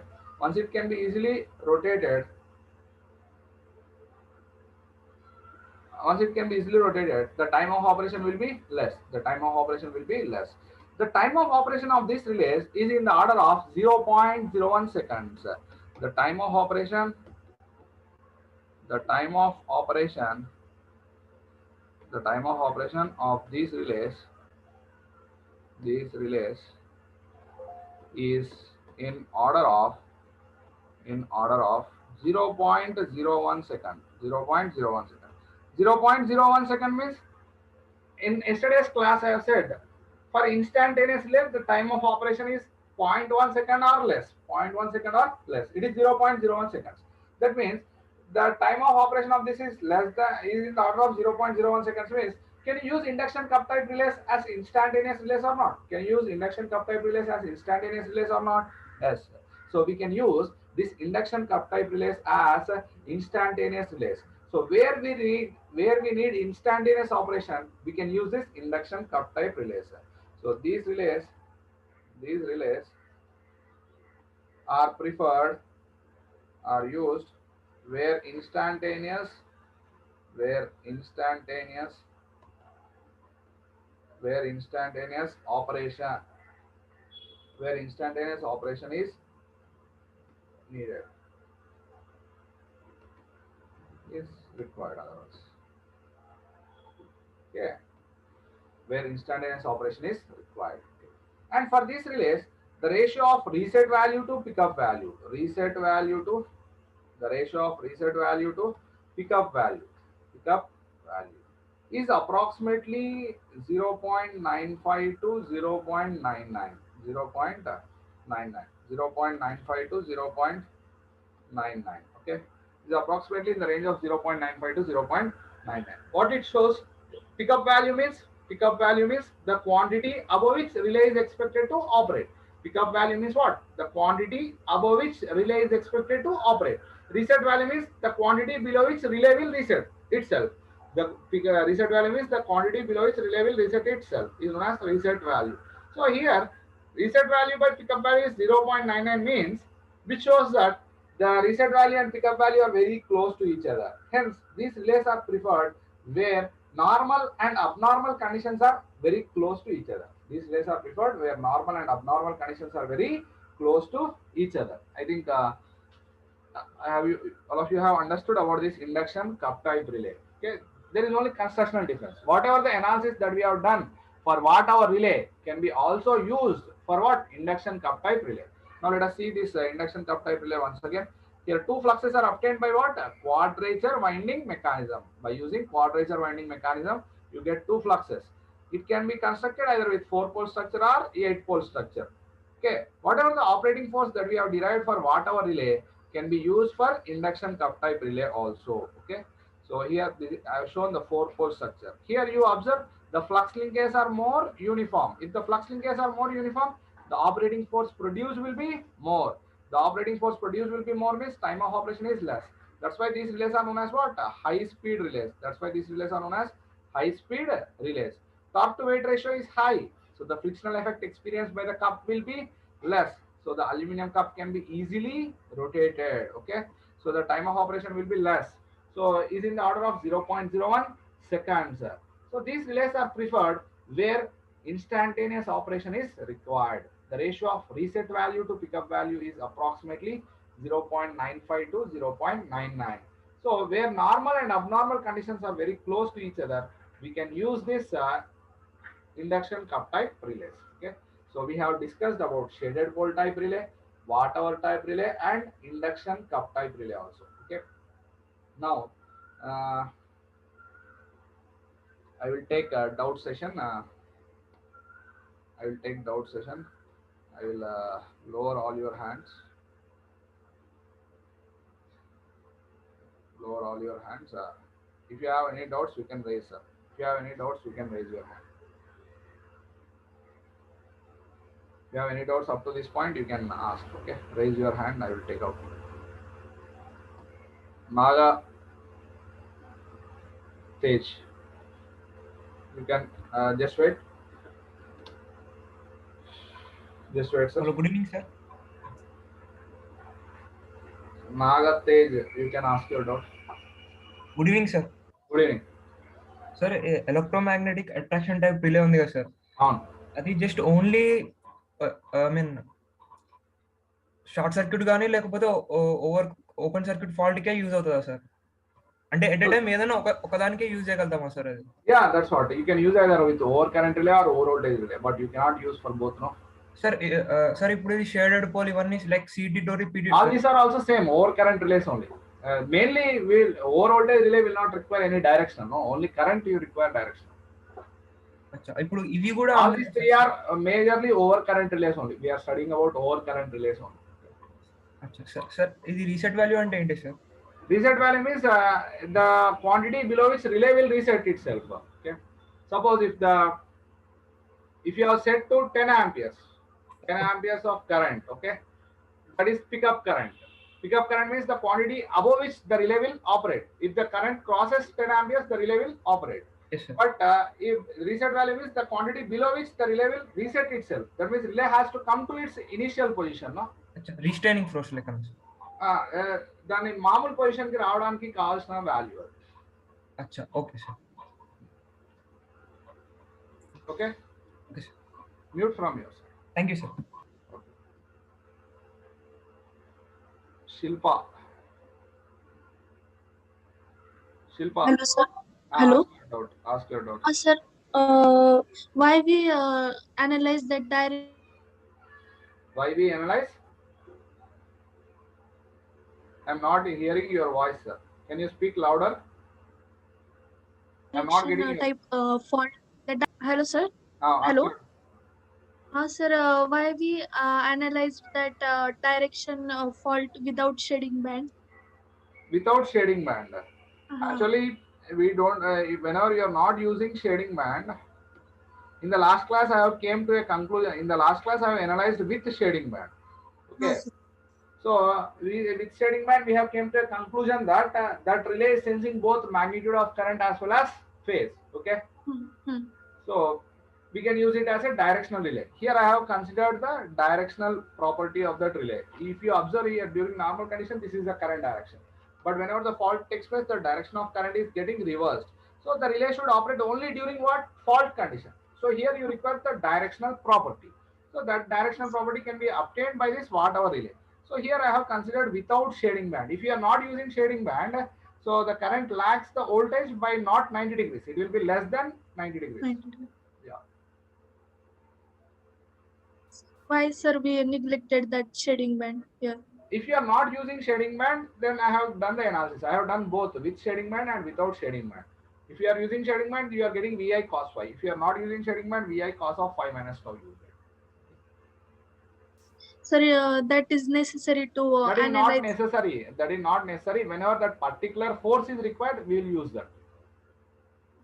Here we used because that we have reverse current. That's why we are using this. Yeah, if you want to sense the direction of current also. Now in the next session what I will do, I will discuss about the applications of these relays. Okay, there we will decide which relay is to be directional and which relay is to be non-directional. Okay sir, thank you. Okay. B. Sai Charan Reddy.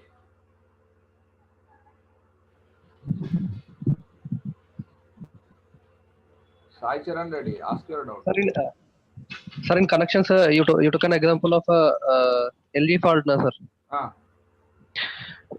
Sir, in this, if LG fault occur in R phase, then what will the difference in Y and B phase, sir? When that LG will be same. Here I have you are getting the slide, no? Yes, sir. So when LG fault is on R phase voltage becomes 0, but Y phase and B phase will not have any effect of that. No, sir. My doubt is that before and after fault also, VY and VB will be same, no, sir. Then how VY here? and VB will be same. Okay. Before and after fault also but same, IR, no, sir. IR, observe here, IR will be enormously increased because fault is on R phase. Short circuit will result in overcurrent, no? Then what is the use of connecting with VY and VB, sir? Here VR is 0. If VR is 0, observe this force equation. It is involving both voltage and current. So here no if no VR sense. is 0, total force is 0. Yes, sir. So relay will fail to operate. But if you go for this 90 degrees connection, In this 90 degrees connection, VR is 0, but VYB is existing. So the force will exist and the relay will operate.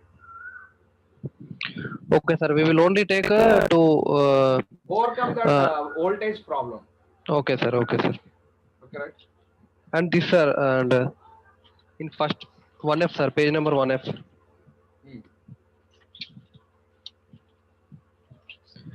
Sir, here you took a black line like maximum torque line, sir. Maximum torque line, yes. Then where would be the normal torque line, sir? Normal. Normal means For zero normal. torque, huh? No, sir. Normal for 5E and 5SC for normal torque, sir.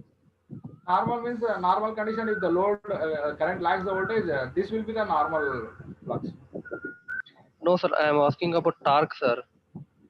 Torque means resultant torque is this one. The force is directly proportional to torque. You'll get this expression. You need to use this expression for calculating that torque.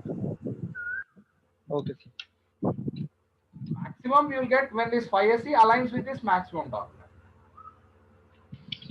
Sir, 5SC aligns means 5SC should be 90 degrees with 5E such that we will have. Because here if you observe, when the angle between these two fluxes is 90 degrees, then sine 90 is 1, no? Okay, sir. Okay? Okay, sir. Okay, right. Mute not. Sajan. Good evening, sir. Good evening.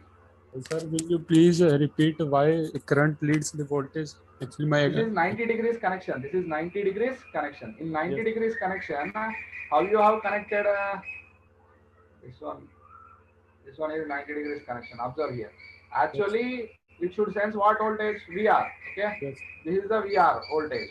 So normally I am analyzing R phase. So this is IR. Okay. Yes, sir. Here it should, but instead of voltage VR, it is sensing what voltage? VYB. VYB. Yes, Okay. sir. Okay. Got it? Okay, sir. Thank you. Dinesh, Yes, sir. Hello. ask your doubt. Sir, in the 90-degree connection, sir. Ah, Sir, the fault is on R phase, sir. okay. But we connect a PT on Y phase or B phase. Okay. Sir, how it sense, sir, R phase fault? Because R phase fault will result in overcurrent of R phase. Okay. Yes. R phase fault will result in overcurrent of IR. No. Yes, Short sir. circuit is enormous overcurrent. Yes, sir. But sir, we connect a PT on Y phase or B phase. Voltage is not the constraint. No. A short circuit will result in overcurrent and voltage magnitude reduces. VR becomes 0. But IR will be very high. Here, if VR is 0, the relay will not operate. No. But VYB is existing. We require voltage also here.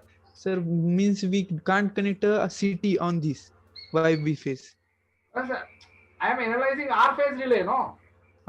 Yes, sir. The fault is on I R phase. I have given here conclusion. You observe here, I have taken for R phase. R phase relay, I have connected CT on R phase. This is nothing but CT on R phase. Y phase, CT on Y phase. B phase relay, each phase has its own relay. R Yes. phase has own relay, Y phase has own relay, B phase also has own relay. Okay, And sir. PT is subjected to VYB in R phase and VBR in Y phase relay. And, Okay, sir. Okay, get it, sir. okay. Yes, sir. Thank you, sir. Okay. Right.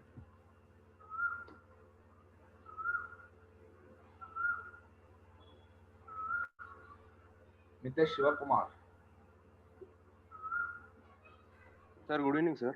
Good evening. Sir, in 17F, sir. Can you please answer? Okay. 17F. Okay. Yes, sir. Sir, in this triple L fault, VR is equal to VY is equal to VB is equal to 0, na, sir? Not 0, not 0. If it is grounded, it will become 0. You cannot say whether it is 0 or other potential than 0. Okay, with respect to ground, it is 0. With respect to ground, it is not equal to 0. No? With respect, ground is 0 potential. No? Okay, okay. They are not grounded. If it is grounded, you can say it is 0. Okay. So I thought like that the short circuited voltage is equals to 0. No, no, no, not. Short circuited voltage, if it is grounded only, it will be 0. Otherwise, it will not. Okay, okay. Thank you, sir. Okay. Right. Naresh. Yeah. Sir, once your doubt is completed, mute from your side. Sir, page number 4. Mute from your side. Remaining students, mute from your side. Sir, page number 4, sir. Oh, okay, okay. Page number 4F. Okay, what is your doubt? Sir ఇక్కడ k1 dash అంటే See here, I have taken this cos of phi minus tau is also constant. Okay. K1 అనేది constant, cos of phi minus tau కూడా constant అంటే ఈ రెండు కలిపి k1 dash ని indicate చేస్తాం. Okay sir.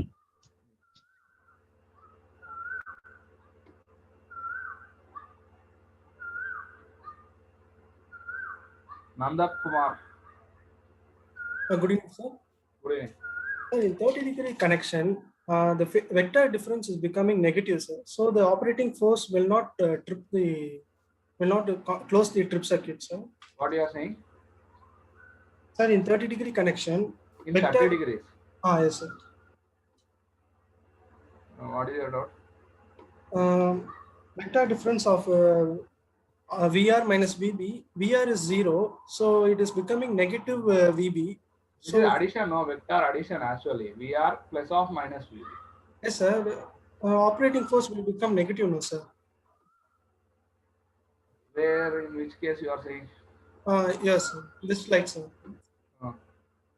VRB is equal to VR is 0, sir. So negative VB, the operating force will be 0, and it but will. The magnitude exists, no? Here. Yes, sir. Magnitude exists. We will based on that. If you set normal condition, we will set the reverse torque. But whenever the fault takes place, automatically the direction of current gets reversed and positive torque will be developed. That connection we can adjust, sir, as per our requirement. Okay, sir. So next that you can reverse. Once you reverse the connection, no, that positive torque will be converted to reverse negative torque. Okay, sir. Sir, could you please once again explain how are the flux linkages are uniform, sir, in induction cup type? In induction cup type relay, na. Flux If you observe here, that is only constructional view. Okay. If you observe, next slide it is. So here, if you observe, the flux linking with the cup will be more or less when you compare to the disc. More, sir. More. So once the flux linking will be more, force is directly proportional to phi1 into phi2, no? Okay, sir. Okay, sir. Okay, sir. Got it, sir. Thank you, sir. Okay, right. Thank you.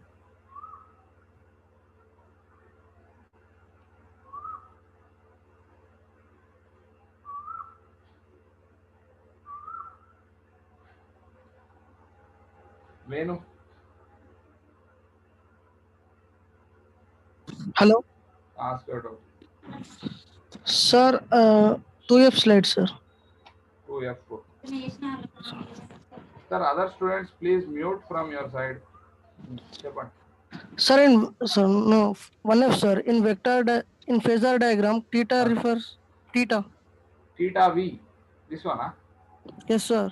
The phase between V and IV. Just assume only. No, not assuming. That is a PT coil phase voltage. PT coil that we have connected, no? PT coil. In yesterday's class, whatever relay, PT coil is there, no? PT coil impedance angle, this one is. Okay, sir. In 90 degrees connection, sir. Once. Open slide. Sir, same. Sir, RG fault, nothing but LG fault creates if PT is connected between R and Y phase. What happens, sir? PT is connected between R and Y phase. RG fault creates R and Y also creates 30 degrees connection then. Only 30 degrees only. R and Y, V R Y emuttu. This one you will get no like this. This is VR, VY and VB. If it is connected between R and Y, VR minus VY, no? This is yes, sir. Minus VY. So this is VRY. You know the 30 degrees of sir. Okay. Sir, in induction cup type relays, the flux linkages is uniformly, sir. How we can say, sir, compared to whatever meter? More uniform, no? If you observe the construction of that. Okay, okay. Number of poles is increases, flux also increases. Are more and the flux linking will be more, not here. Okay, sir. Okay, thank you. Okay. Vishnu. Yes, sir. Sir, audible, sir? Audible.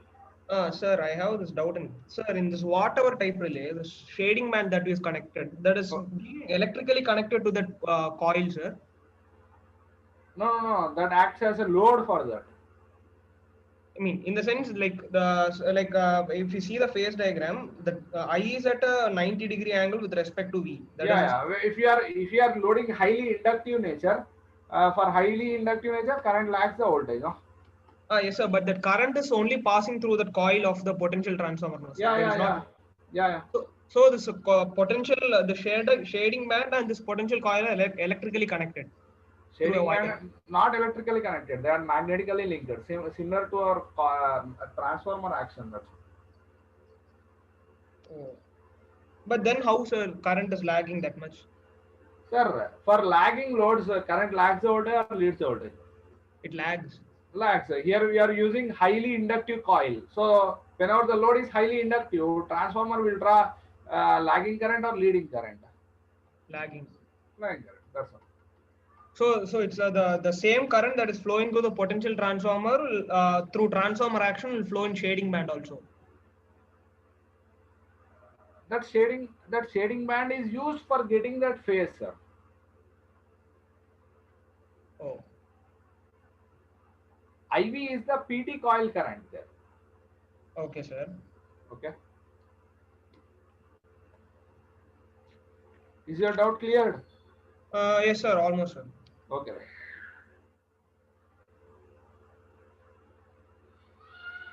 Charan. Sir, water relay only short circuit, sir. Sir, all these are overcurrent relays. Overcurrent means it will sense the current. Short circuit. Sir, but akkada open circuit aithe adi sense open circuit will create an over voltage. No, a normal over voltage relay is sufficient for sensing that open circuit fault. అంటే దానికి ఇంకో relay use చేయాలా sir? Short circuit sense చేయడానికి different relays, over voltage sense చేయడానికి over voltage relay. Okay. Raghavendra.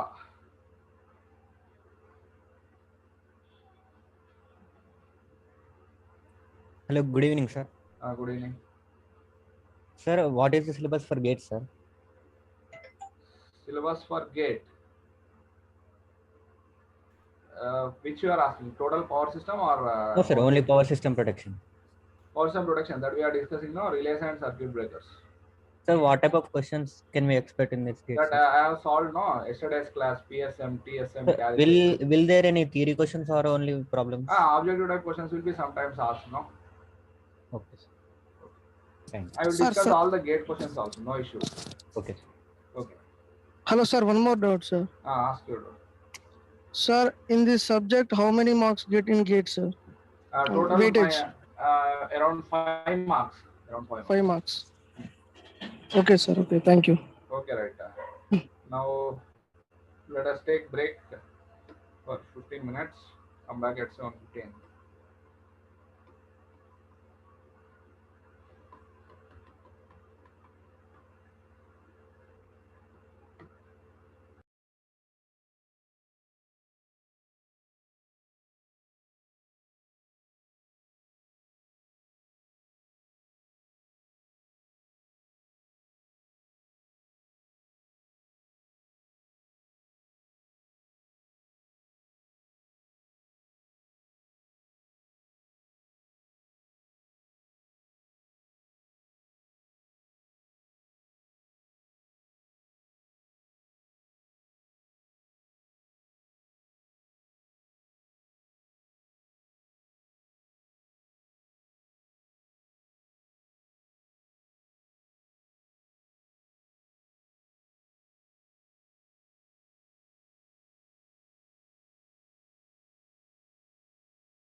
Welcome back after break.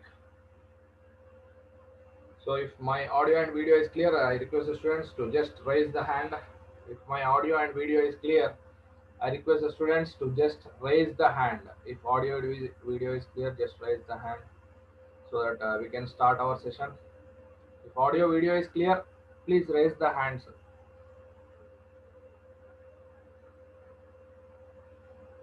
Okay, right. Thank you.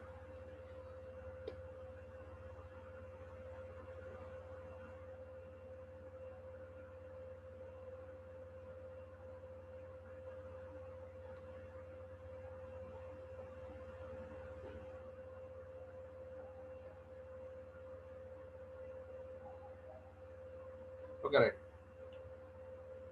Now, we have discussed about shaded pole type relay, watt hour type relay, and induction cup type relay. We have discussed about shaded pole type relay, watt hour type relay, and induction cup type relay.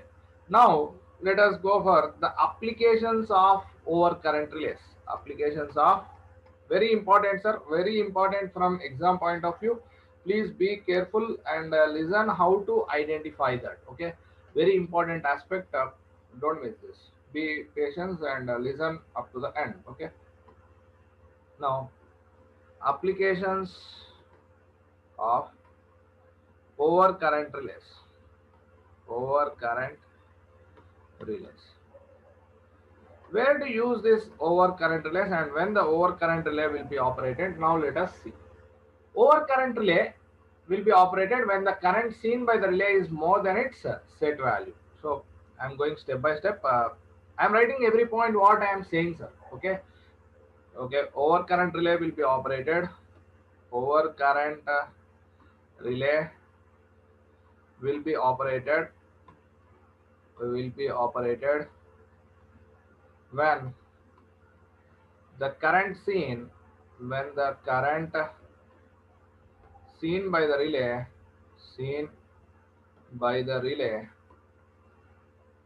is more than its set value, more than its set value. So overcurrent relay will operate when, sir? When the current seen by the relay is more than its set value, overcurrent relay will be operated. So these overcurrent relays are of two types that we have analyzed. One is directional relay and the other one is non-directional relay. They are of two types. They are of two types.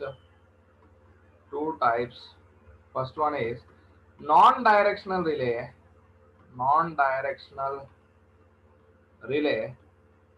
And the second one is directional relay. Second one is what? Directional relay. Where to use this non-directional relay and where to use this directional relay? That is the topic. So non-directional relay means it will sense only the change in magnitude. Sense what? Sense the non-directional relay will sense only the magnitude. Sense only magnitude. Only magnitude. If the relay is sensing only the magnitude of current, then it is said to be what? Non-directional relay. Directional relay senses what? It senses both magnitude as well as phases. It will sense both magnitude and phase. Here the direction is in terms of what? Phase. In directional relay, direction is in terms of phase. So we require phase compensation in case of what? Directional relay. Okay, in directional relay, direction is in terms of phase. In directional relay, direction is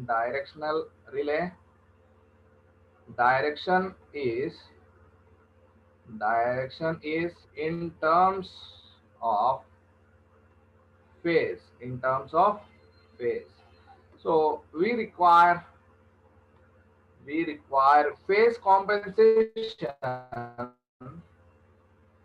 phase compensation in case of directional relay. In case of directional relay. In case of directional relay, we require what? Phase compensation is to be done. Now, where to use this overcurrent relays? in protection of power system. Mainly, these overcurrent relays are used in protection of distribution system. Overcurrent relays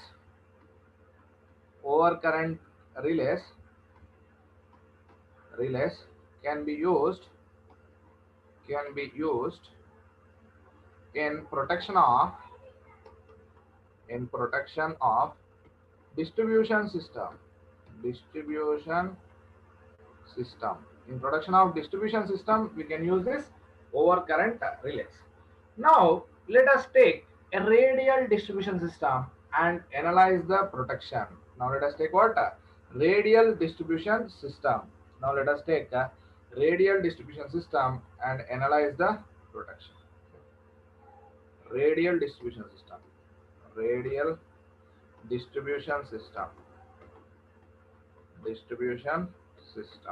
Okay. Radial distribution system, here source is fed at only one end. Source fed at one end. Okay, that means the source is only connected at one end. Okay. Now let us take such system and analyze. Suppose you take a 3-bus system, and here the source is connected here, and this is one distributor that we need to protect, and this is on the second distributor, and this is the third distributor. Here the first section is protected by relay R1, the second section is protected by relay R2, and the third section is protected by relay R. Okay, this is the source. The loads are connected at these buses. Okay.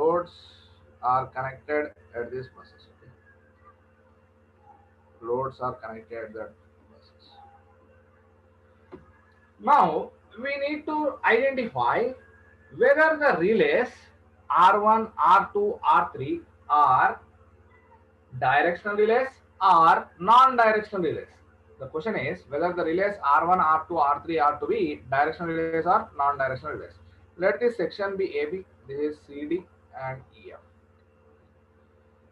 Now, first, let us identify the normal current directions in the relays. So here you have relay 1, relay 2 and relay 3.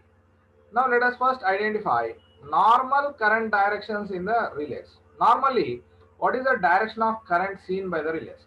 So always the direction of current is from source to load. R1 observes in this direction, R2 observes in this direction, and R3 observes in this direction. This is the normal current direction that is observed by the relays R1, R2 and R3. Okay. Now let us consider faults in different sections. First consider the fault here. Let it be F1. Fault in the EF section. So due to fault F1, what is the direction of current in the relays? Is there any change in direction of current in the relays R1, R2 and R3? No, this is the direction of fault. This is the direction of fault current. So is there any change in direction of current observed by the relays from normal condition to fault condition? No. There is no change in direction of current in the relays. R1 observes same current, R2 observes same current and R3 observes same direction. But what will be changed? Magnitude of current changes. Understand my point? Now consider the fault F2 in this section. For the fault F2, this is the direction of current. This fault F2 is not sensed by relay R3. Because the fault current circulates in this path. Okay. The source for fault is only from one side, this side. So the fault is not sensed by relay R3. Which relays will sense? R1 will sense and R2 will sense. R1 will sense and R2 will sense. R3 will not sense that fault. Now let us take the fault F3 in this section. So the fault F3 is sensed by what? Fault F3 will have the path in this direction. R2 will not sense. R3 also will not sense. R2 and R3 will not sense. Okay. R1 only will sense. R2 is not sensing and R3 is also not sensing. So what is your observation? There is no change in direction of current from normal condition to fault condition. Is there any change in direction of current from normal condition to fault condition? Is there any change in direction of current from normal condition to fault condition?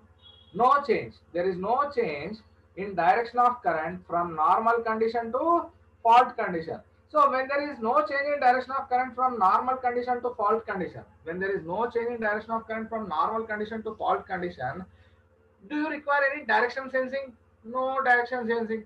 So which relays? R1, R2, R3, R should be which relays are here? R1, R2, R3 should be non-directional relays, because due to fault only magnitude of current changes. Due to fault only magnitude of current changes. As there is no change, there is no change in direction of current, as there is no change in direction of current from normal condition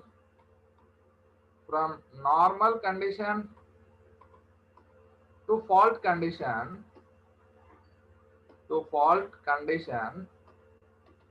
the relays which are used for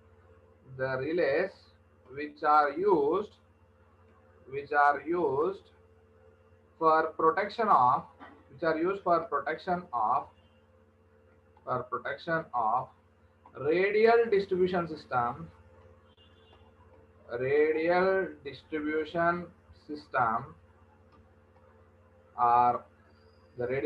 system are non-directional relays.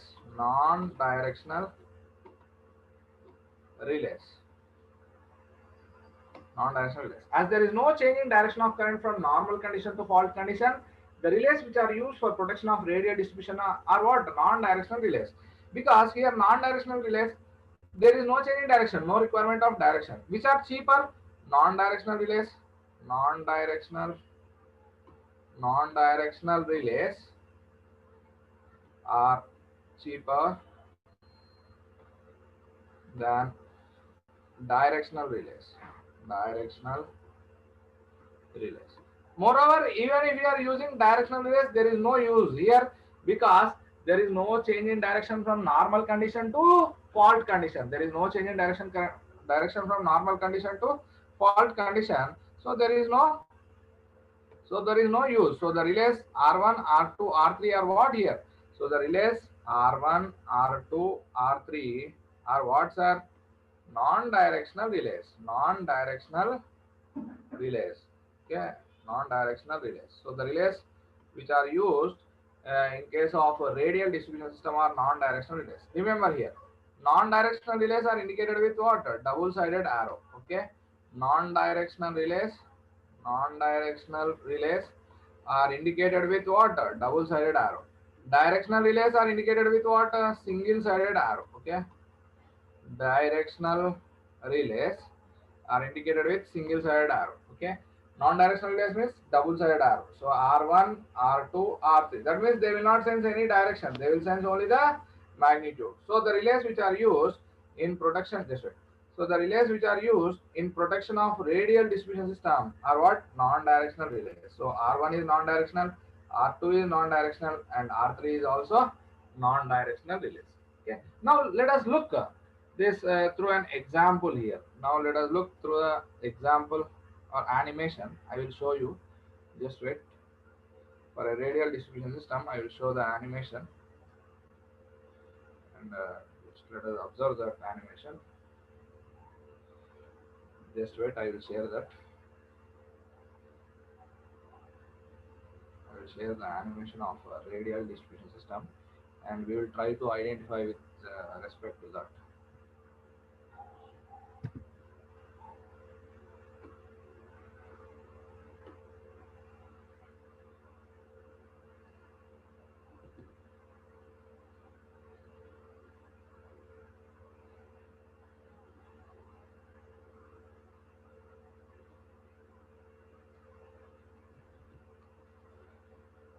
Now, let us observe this animation, sir. I am sharing that. I think all of you are visualizing this screen. Now observe here. Now I have considered a radial distribution system. What I have shown here. Now let us observe that there are three relays R1, R2, R3 that I have shown here. R1, R2 and R3 that I have shown. Now first what I have shown, a normal current directions observed by the relays. Normal current directions observed by the relays. Observe. This is the normal current directions observed by the relays R1, R2 and R3. Normal current directions observed by the relays R1, R2 and R3. Okay. Now consider what we will do. We will consider the fault F1. Now we will consider the fault F1 and observe the direction of currents. Now consider the fault F1 and observe the direction of currents. Now consider the fault F1. Is there any change from normal condition to fault condition? No change. No change. Now consider the fault F2. Now consider the fault F2. This relay R3 will not sense because the fault will be circulated in this path. Okay. This is the fault F2. Now consider the fault F3. Fault F3. This is the direction of current. So R1 only will sense. R2, R3 will not sense. So here, which relays are directional and which relays are non-directional? There is no requirement of directional relay. Here, all the relays are what? Non-directional relays. All the relays are non-directional relays. I think if you want to visualize this once again, you can visualize so that it will be easier for your analysis. Now, I have taken a radial distribution system. Here, the first three relays, R1, R2, R3 I have shown. Loads I have indicated. First step, what do you need to do? First, normal current directions you need to visualize. So normal current direction will be like this. Now what do you need to do? We consider the fault F1 I have considered there. Due to the fault F1, I have observed the direction of currents in the relays R1, R2, R3. There is no change when compared to normal current direction. Now consider the fault F2. F2 is not sensed by R3. Is sensed by R1 and R2. Now consider the fault F3. It is sensed by only R1, not R2 and R3. So it is fed from that source. So this is the. So as there is no change in direction of current, the relays R1, R2, R3 are what? Non-directional relays. Okay. This is how you need to identify which relay is to be directional relay and which relay is to be non-directional relay. So here the relays R1, R2, R3 are what? Non-directional relays. Here the relays R1, R2, R3 are what? Non-directional relays. I think all of you come to a conclusion that relays R1, R2, R3 are non-directional relays. So relays which are used in case of radial distribution system are which type of relays, sir? Non-directional relays. Okay. Now let us observe like this. Let us observe. So we have got a conclusion that this is the source. This is the first section. This is the second section, and this is the third section. This first section is protected by relay R1. This second section is protected by relay R2. This third section is protected by relay R3.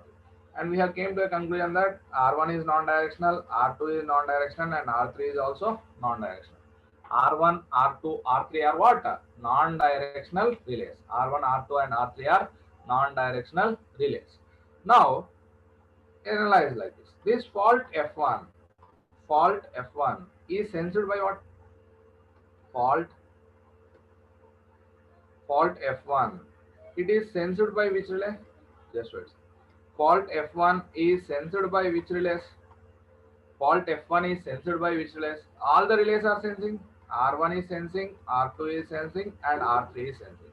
But if all the relays are operating, the loads which are connected at these buses will lose the power or not? The loads which are connected at these buses will lose the power or not? Yes. So for the fault F1, which relay has to be operated for reliable protection? Reliable protection. Which relays are to be operated? R3 relay has to be operated for the fault F1. Now let us consider the fault F2. The fault F2. Fault F2 is sensed by what? Fault F2 is sensed by relay R1 and R2. Relay R1 and R2. But which relay is to be operated first? R2 is to be operated. Now let us consider the fault F3. Fault F3 is sensed by what? Fault F3 is sensed by relay R1. Which relay has to operate? Relay R1 has to operate. Relay R1 has to operate. So what is your conclusion here? For getting reliable protection, that means for getting reliable protection, the relays must be properly coordinated or not for getting reliable protection. For getting reliable protection, the relays R1, R2, R3 must be properly coordinated or it should not be coordinated. If you are not coordinating the relays for the fault F1, if all the relays are operating, all the loads will be disconnected. That is not the proper choice. That is not the proper choice. So the protection must be reliable. That the protection must be reliable. Protection must be given. So for getting the reliable protection, we need to coordinate the relays. Okay. What is our conclusion here? For reliable protection, for getting reliable protection, for getting reliable protection, relays must be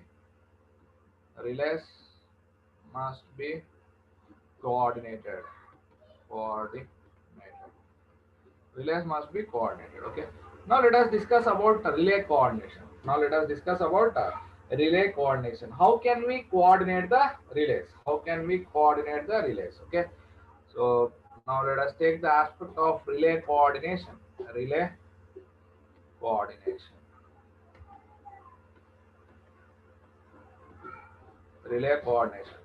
So how can you go for relay coordination? First one is time graded relay coordination. Time graded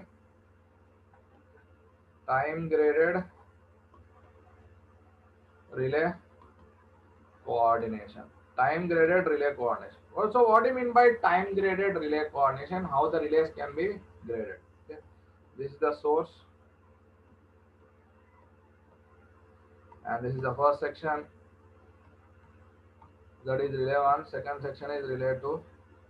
Third section is relay 3. Okay. So in time graded relay coordination, the relays are graded based on what? Time of operation. Here, relays are graded based on time of operation. Relays are graded based on time of operation.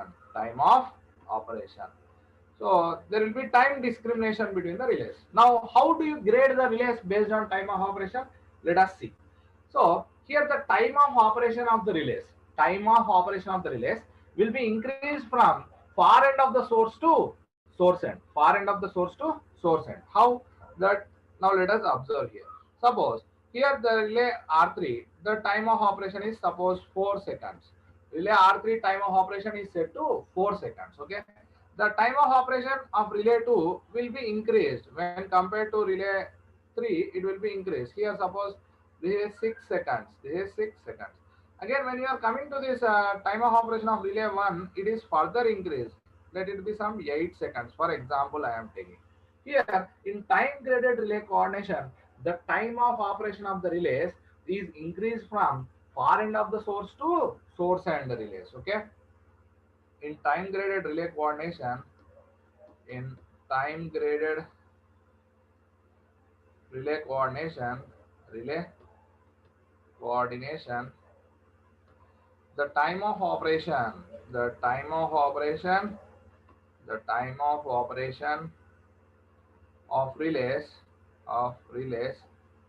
time of operation of relays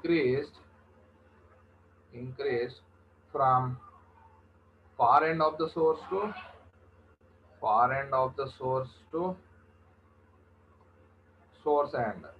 source end. Okay.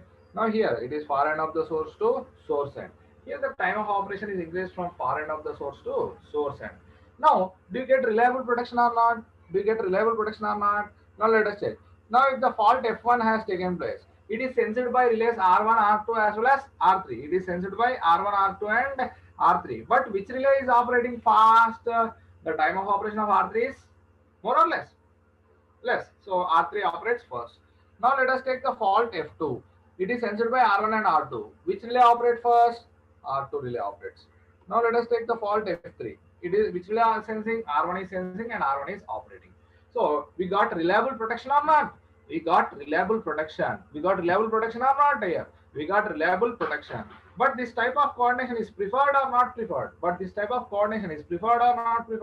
It is not preferred because the fault which is nearer to the source will be more severe. Yes or no? fault fed nearer to the source, the impedance will be less. Fault current is what? IF is V by Z. Here, fault nearer to the source, impedance will be less. The fault current will be more. Impedance is less means fault current will be more. So the fault which is nearer to the source will be more severe, and it is taking more time of operation. Yes or no? And it is taking more time of operation or not? And it fault nearer to the source is more severe, and it is taking more time of operation. So that is not the choice. And the fault far away from the source is basically less severe, and it is fast clearing. The fault which is more severe has to be cleared fast. So fault F3 is more severe when compared to F1, but F3 is clearing slowly. That is not the proper choice. That's why this time graded relay coordination is not preferred. Okay, understood my point here? The fault F3 is more severe. The fault F3 is more severe compared to F1, but it is taking more time of operation, more time to clear. That's why this type of coordination is not preferred. Hence, this type of coordination is not preferred. Okay, that's why that is a problem here. In case of time graded coordination, the fault nearer to the source will be more severe, but it is taking more time to clear. That's why we will not prefer this time graded relay coordination. This is a limitation in case of what? Time graded relay coordination. Okay, now let us go for the next type of grading, that is current graded relay coordination. Current graded relay coordination. Now let us go for current graded relay coordination. Now let us see what do you mean by current graded relay coordination. Current graded relay coordination. Now let us take the same system here. This is the source, and this section is protected by relay 1, this section is protected by relay 2, this section is protected by relay 3. Here, in case of current graded relay coordination, the relays are graded based on their pickup current magnitudes. Okay, here relays are graded based on pickup current magnitudes. Relays are graded based on pickup current magnitudes. Pickup current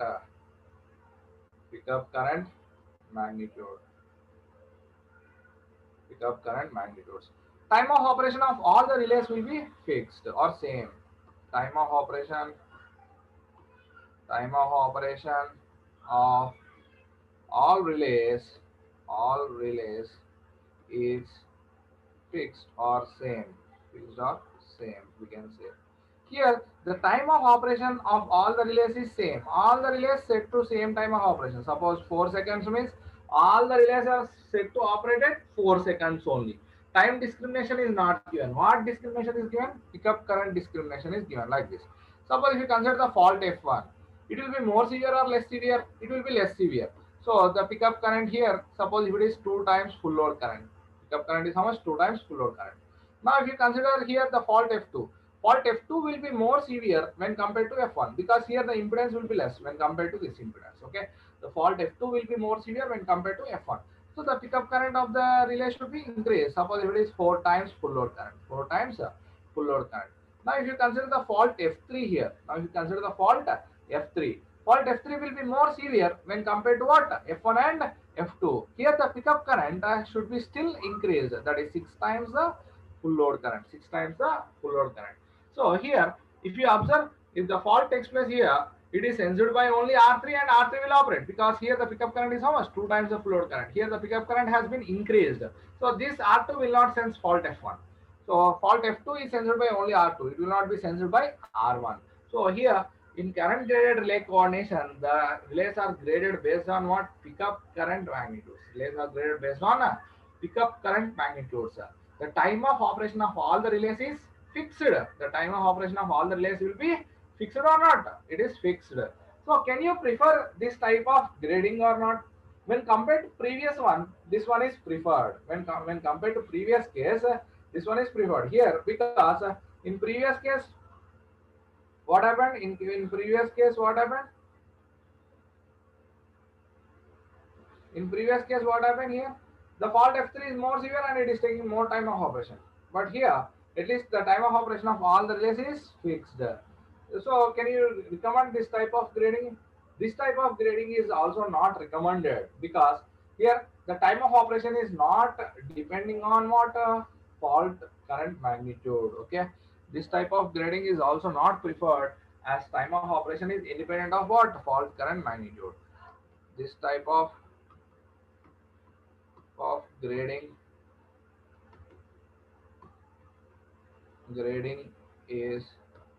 also not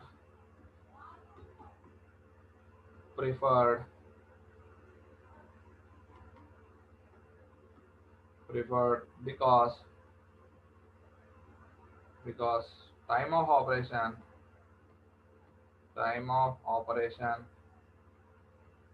is independent of fault current magnitude.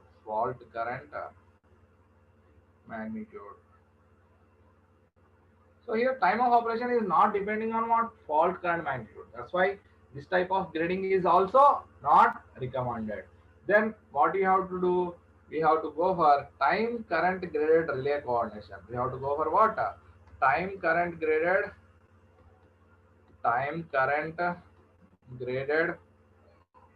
relay coordination. Time current graded relay coordination. What do you mean by time current graded relay coordination? Now let us see. What do you mean by time current graded relay coordination? In this, the relays are graded for both time as well as current. Here, relays are graded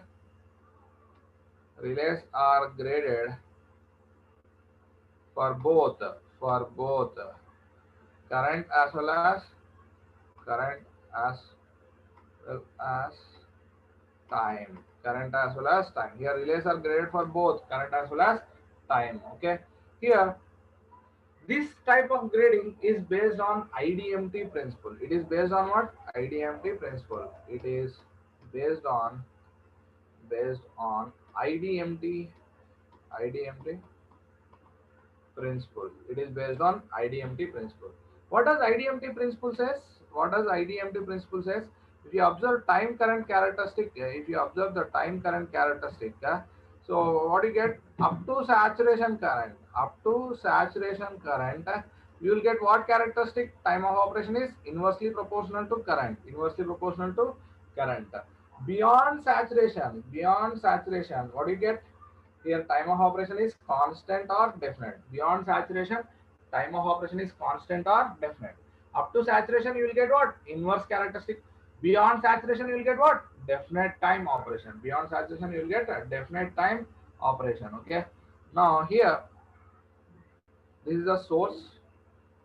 Here the relays are graded for both pickup current as well as time. Relay R1, R2 and R3. Now here, observe. Now consider the fault F1. It will be less severe when compared to F2 and F3. So pickup current is some 2 times full load current. For example, if you consider fault F2, if you consider, the pickup current should be increased, because fault F2 is more severe when compared to F1. Here the pickup current, suppose if it is 4 times the full load current. Now here the fault F3. Here the pickup current is some 6 times the full load current. Here the relays are graded based on current. Now let us go for grading based on time of operation. Now let us observe here IDMT principle. If the fault current is less, time of operation will be more. So here the fault current is less, the time of operation will be more. Suppose here if it is taking some 8 seconds, to clear the fault in case of R3. Now coming to this fault F2, the fault current magnitude is increased. So the time of operation has to be decreased. Here the time of operation has to be decreased. So because the time of operation has to be decreased, because the fault current is increased. Here suppose if it is some 6 seconds, it is some 6 seconds.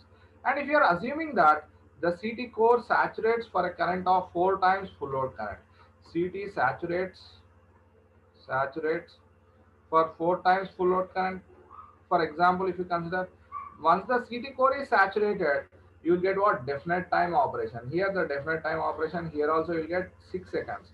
If the CT core is not saturating, still the time of operation is reduced. Still the time of operation is reduced. Okay. This is about time graded relay coordination. Here relays are graded for both current as well as time. It is based on what principle? IDMT principle. Up to saturation current, you will get inverse characteristic. Beyond saturation, you will get what? Definite time characteristic. So here relays are graded for pickup current as well as time of operation. Once the saturation takes place, definite time operation you will be getting. Otherwise, still the time of operation will be reduced. So here most of the overcurrent relays operate based on what? IDMT principle. Most of overcurrent relays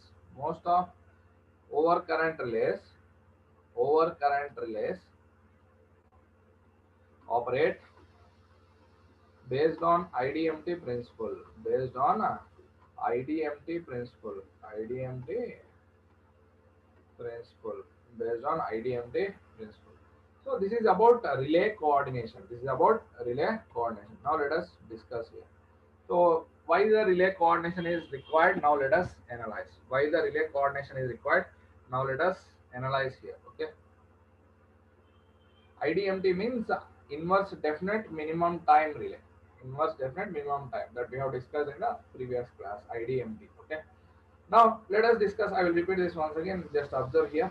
What is the need of relay coordination? Now let us observe. Here we have came to a conclusion that relays R1, R2, R3 are which type of relays? Non-directional relays. Non-directional relay means it will sense only the magnitude. Now observe the fault F1. It is observed by R1, R2 and R3. Yes or no? Now if you want, we have already visualized with an animation. Fault F1 is observed by R1, R2 and R3. So R3 has to be operated for reliable operation, because if R1 operates, total loads will be disconnected. That is not reliable. F2 is sensed by R1 and R2. So R2 has to operate. F3 is sensed by R1 and R1 has to operate. Okay. So for getting reliable protection, the relays must be properly coordinated. For getting the reliable protection. So how do you coordinate? First one is time graded relay coordination. Here relays are graded based on what? Time of operation. Here time of operation is increased from far end of the source to source end. So, but this limitation is, fault nearer to the source will be more severe when compared to fault far away from the source. But here fault more severe and it is taking more time. That's why this type of grading is not recommended. F3 is more severe and it is taking more time to clear. That's why this type of grading is not recommended. Okay. Next, they have gone for current graded relay coordination. Here relays are graded based on what? Pickup current magnitudes, and the time of operation of all the relays is fixed. Will be fixed. Relays are graded based on what? Pickup current magnitude. That is known as current graded relay coordination. This one is better when compared to previous one, but this is also not preferred, because it is the time of operation is not depending on fault severity. Time of operation is not depending on what? Fault severity. Here time of operation is not depending on fault severity. That's why this type of grading is also not recommended. Then we have gone for time current graded relay coordination. Then they have gone for what? Time current graded relay coordination. So in case of time current graded relay coordination, here relays are graded for both time as well as current. It is based on what principle? IDMT principle. IDMT stands for what? Inverse definite minimum time. In the last class I was saying, no, inverse definite minimum time. It is based on IDMT. Here you have inverse characteristic, then you have definite time characteristic. It is depending on both inverse definite minimum time relay. Okay. So most of the overcurrent relays operate based on this IDMT principle. Here it is graded for both pickup current as well as time of operation. Here the pickup current, the fault current will be less, so it will take more time. Here the fault current will be more, it will decrease time. If the CT is not saturating, still the fault current will be reduced. Sorry, time of operation will be reduced. So I am assuming that CT is saturating at this point. That's why I have taken that. Okay. So this is about radial system protection and coordination. Okay. Now let us consider interconnected system. Now let us consider the interconnected system protection. Very important, sir. Very important. Problems are asked based on this interconnected system protection. Okay. Interconnected system. Interconnected system. How do you protect the interconnected system? Now let us consider two sections. So interconnected system is fault for source will be from both the sides. Fault for source will be from both the sides. Here source S2 and S1. So when the fault takes place, the fault current will be from both the sides. When fault takes place, the fault current will be from both the sides. So minimum of 2 relays are to be operated. How many relays? Minimum of 2 relays. Minimum of 2 relays are to be operated for isolating the faulty section and healthy section in case of what interconnected system. Okay. Here fault current will be from both sides. Fault current will be from both sides.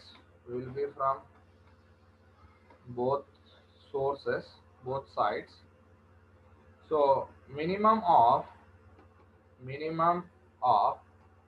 two relays to be operated for clearing the fault. For clearing the fault, how many relays are to be operated?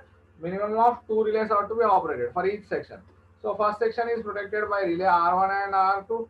Second section is protected by relay R3 and R4. Let this first section is AB and this second section is CD. Okay. First section is protected by AB. Second section is protected by CD. Okay.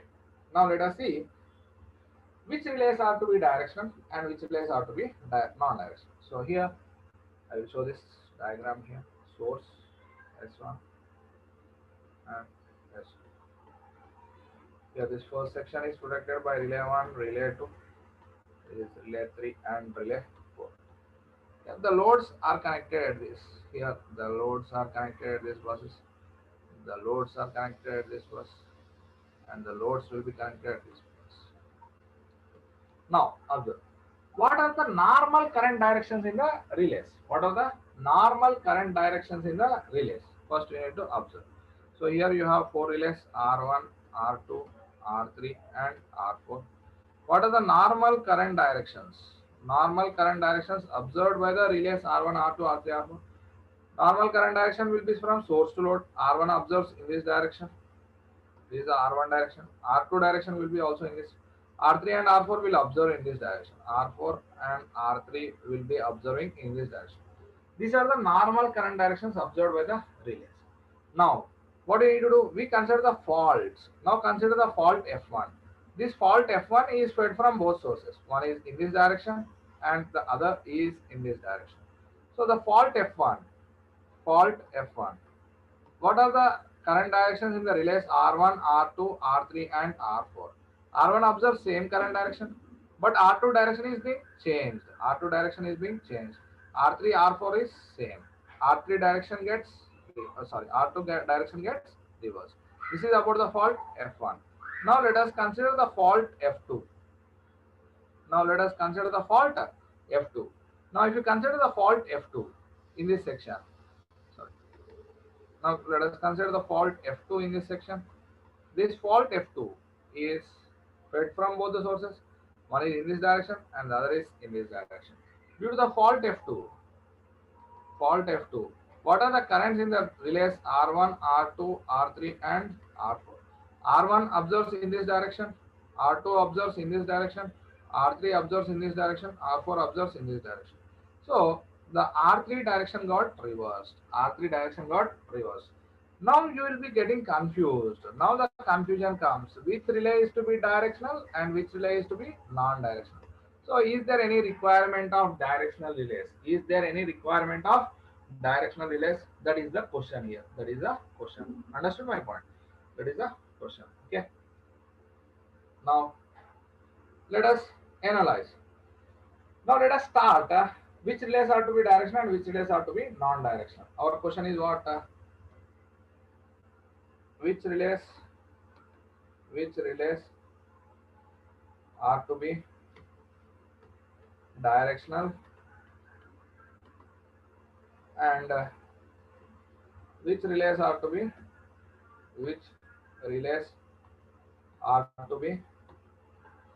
non-directional. Which relays are to be directional and which relays are to be non-directional and non-directional. How do you identify? Now let us start our analysis. By considering that all the relays are non-directional relays. I will consider that all the relays are what? Non-directional relays, and verify the options. Okay. Let us consider all relays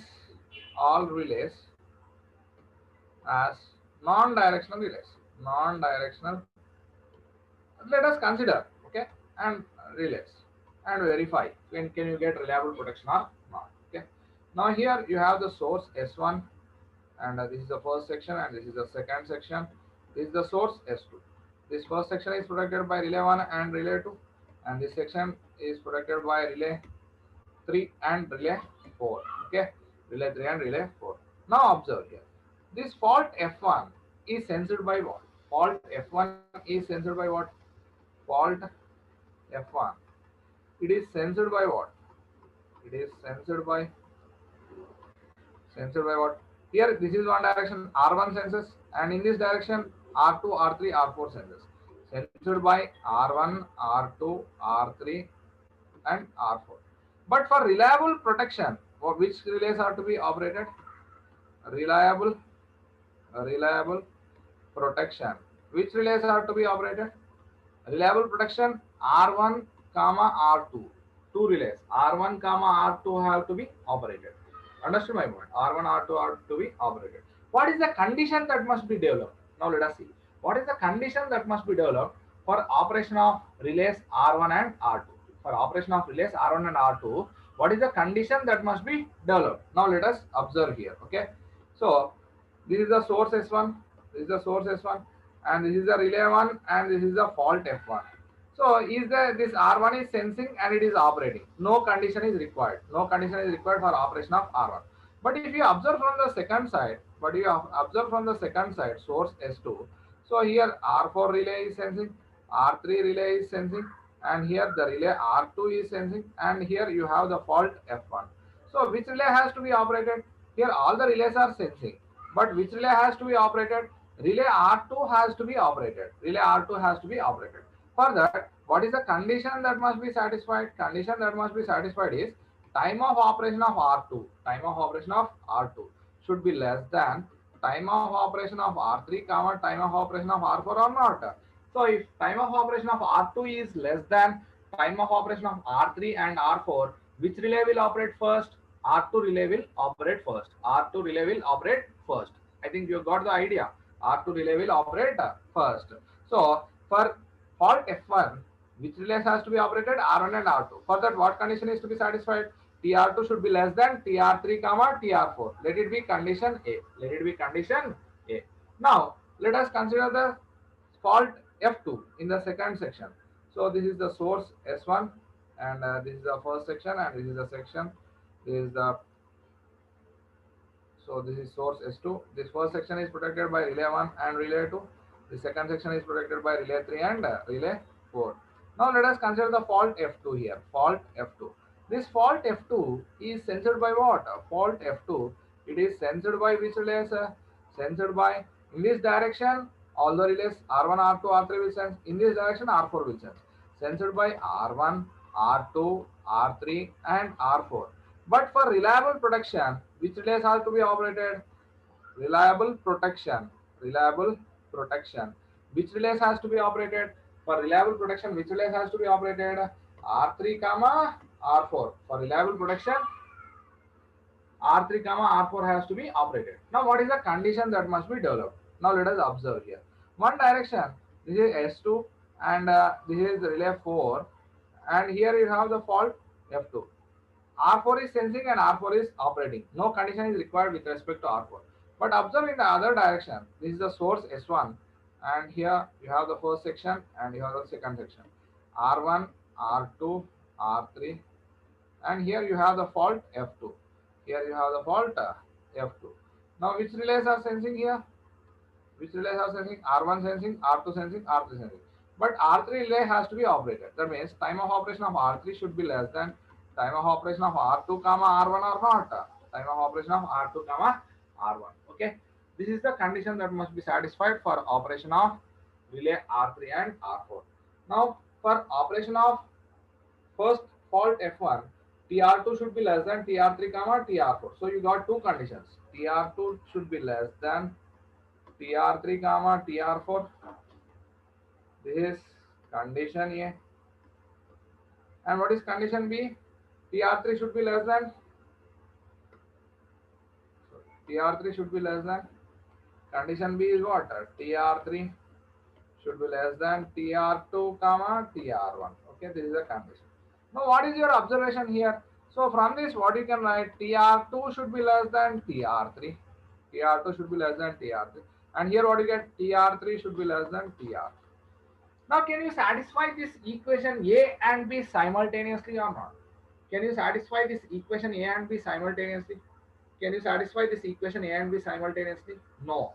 So, if you satisfy A, automatically you are violating B. If you are satisfying B, automatically you are violating equation A. So, you cannot get reliable protection. Okay. What is our choice? Here, why we have started this discussion? We need to identify which relays are to be directional and which relays are to be non-directional. So for that, I don't know the procedure. What I have done, I have considered all the relays as non-directional relays. If I consider all the relays as non-directional relays, for the fault F1, R1 and R2 has to be operated. R1 and R2 has to be operated. For that, I have developed the condition.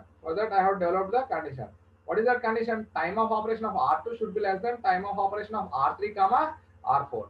And I have considered the fault F2 and developed the condition. What is the condition that I have got? Time of operation of R3 should be less than time of operation of R2, R1. That is the condition B. Okay. So if you observe these two conditions, equation A and equation B cannot be satisfied simultaneously. So if you are using all the relays as non-directional relays, what is my conclusion is, if you are using all the relays as non-directional relays, can you get reliable protection? No, we cannot get reliable protection because you cannot satisfy equation A and equation B simultaneously. Okay. Equation A, comma B cannot be satisfied simultaneously. Cannot be satisfied simultaneously. So reliable protection. So reliable protection cannot be obtained if all relays are non-directional relays.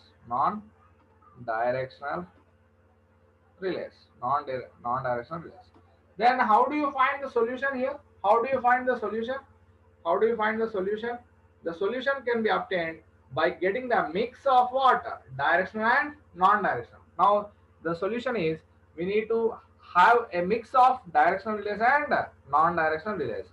So we can get reliable protection. So this is important, sir. So we can get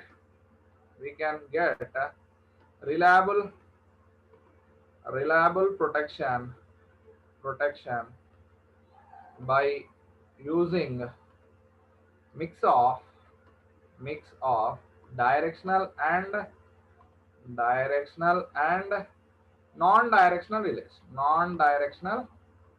non-directional relays.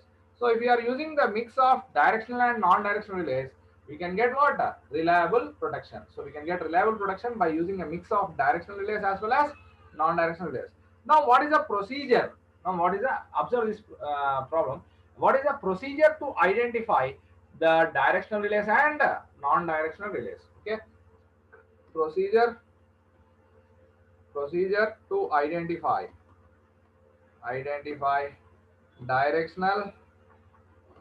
directional and non-directional relays. Non-directional relays. So what is the procedure to identify whether the relay is to be directional or non-directional? So how do you identify? The relay to be directional or non-directional? The relay to be directional or non-directional. Step 1, we need to follow these steps. Step 1, what do you need to do? Step 1, we need to identify the normal current directions in the relays. Identify normal current directions in the relays. Identify normal current directions. Okay. First we need to identify what? Normal current directions. In step 2, what do you need to do? We need to consider faults in different sections and identify the direction of currents. Consider faults in different sections and observe the currents and observe the direction of currents.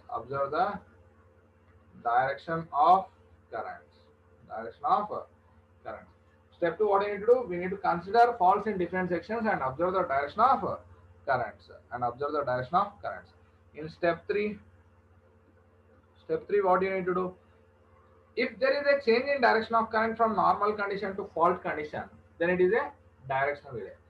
Step 3 is if there is a change in direction from normal condition to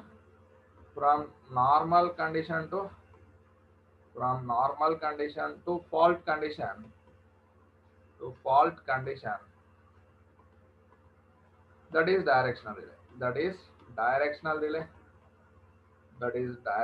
relay. And set direction is same as fault current direction.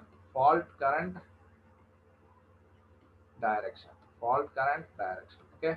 If there is a change in direction of current from normal condition to fault condition, then the relay is to be directional relay, and the set direction is to be same as fault current direction. Now step 4, let us observe. If there is no change, it is a non-directional relay. If there is no change in direction of current, if there is no change in direction of current, it is non-directional relay.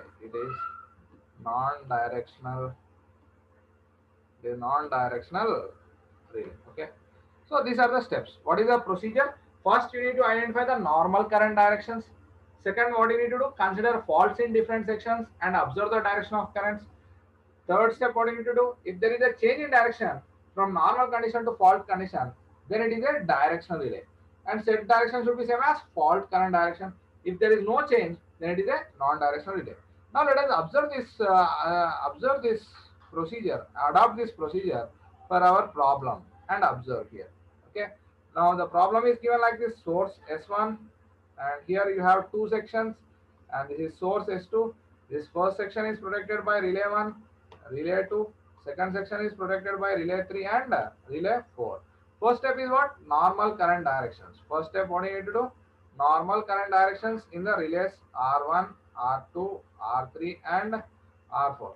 So what will be the normal current directions in the relays? R1 observes in this direction, R2 observes in this direction, R3 and R4 in these directions. Okay, normal current directions. Next, what you need to consider? Faults. Okay, step 2, consider the faults. This is fault F1. Due to fault F1, observe the direction of currents R1, R2, R3 and R4. R1 there will not be any change. But R2 direction gets reversed like this. R3 and R4 will be same. Now consider the fault F2. Fault F2, R1 direction will be same, R2 direction will be same, but R3 direction gets reversed. R4 direction will be same. Now observe, this is step 2. Step 1 completed. This is step 2 completed. Now step 3. In step 3, what do you need to do? If there is no change, observe R1, no change. So R1 is what? Non-directional relay. R1 is non-directional relay. Non-directional relay, double-sided arm. Okay, R1 is non-directional relay. NDR means what? Non-directional relay. R4, observe, R4. Is there any change from normal condition to fault condition? No change. R4 is non-directional relay. R4 is non-directional relay. But observe here, R2 there is a change in direction of current, and R3 there is a change in direction of current. So R2, R3 are what? Directional relays. R2, R3 are what? Directional relays. So R2 operates should be set to operate in the fault current direction. R3 should be also set to operate in the fault current direction. So now what is our solution here? What is our solution? R1, R4 are what? Non-directional relays. R1, R4 are non-directional relays. R2, R3 are what? Directional relays. R2, R3 are what? Directional relays. This is the solution. This is the solution. I think you have understood how to identify the relays to be directional relays or non-directional relays. Now I will show you the animation. I will show you the animation so that it will be easier for you. It will be easier for you to identify whether the relay is to be a directional relay or a non-directional relay. Okay. Now we'll look at that animation. Interconnected system one. Just a minute, sir. I'm just downloading that. I will show you with an animation whether the relay is to be a directional relay or a non-directional relay. Okay. How to identify? Let us observe that. Just a minute. I'm loading that.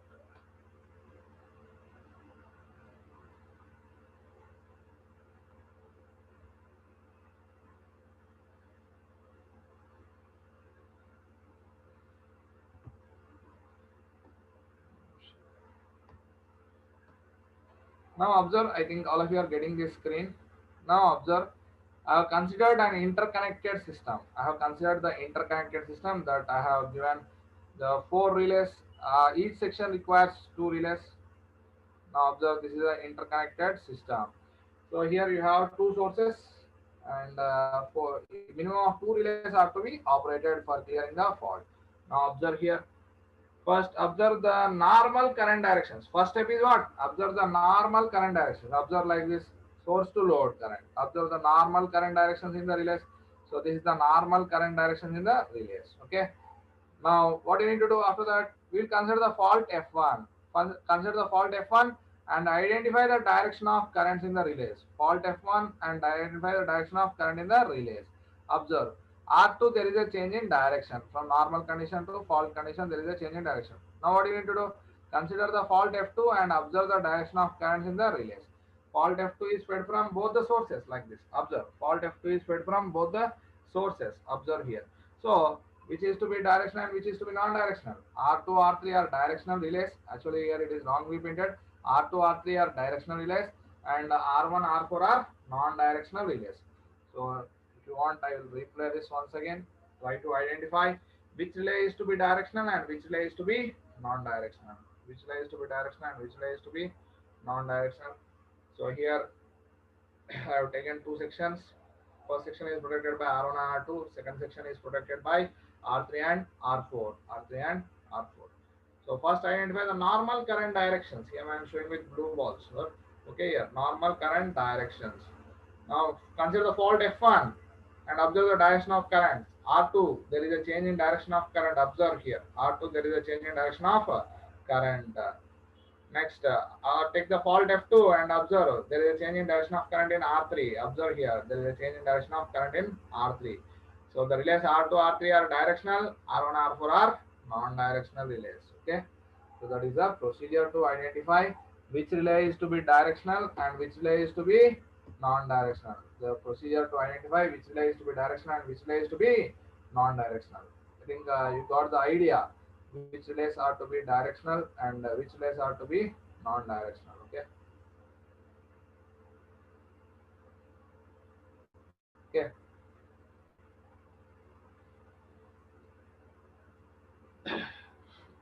Here direction is in terms of phase.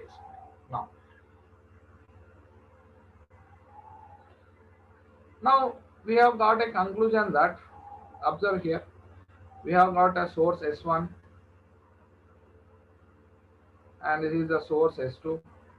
Here you have relay R1, R2, relay R3, R4, relay R3 and R4.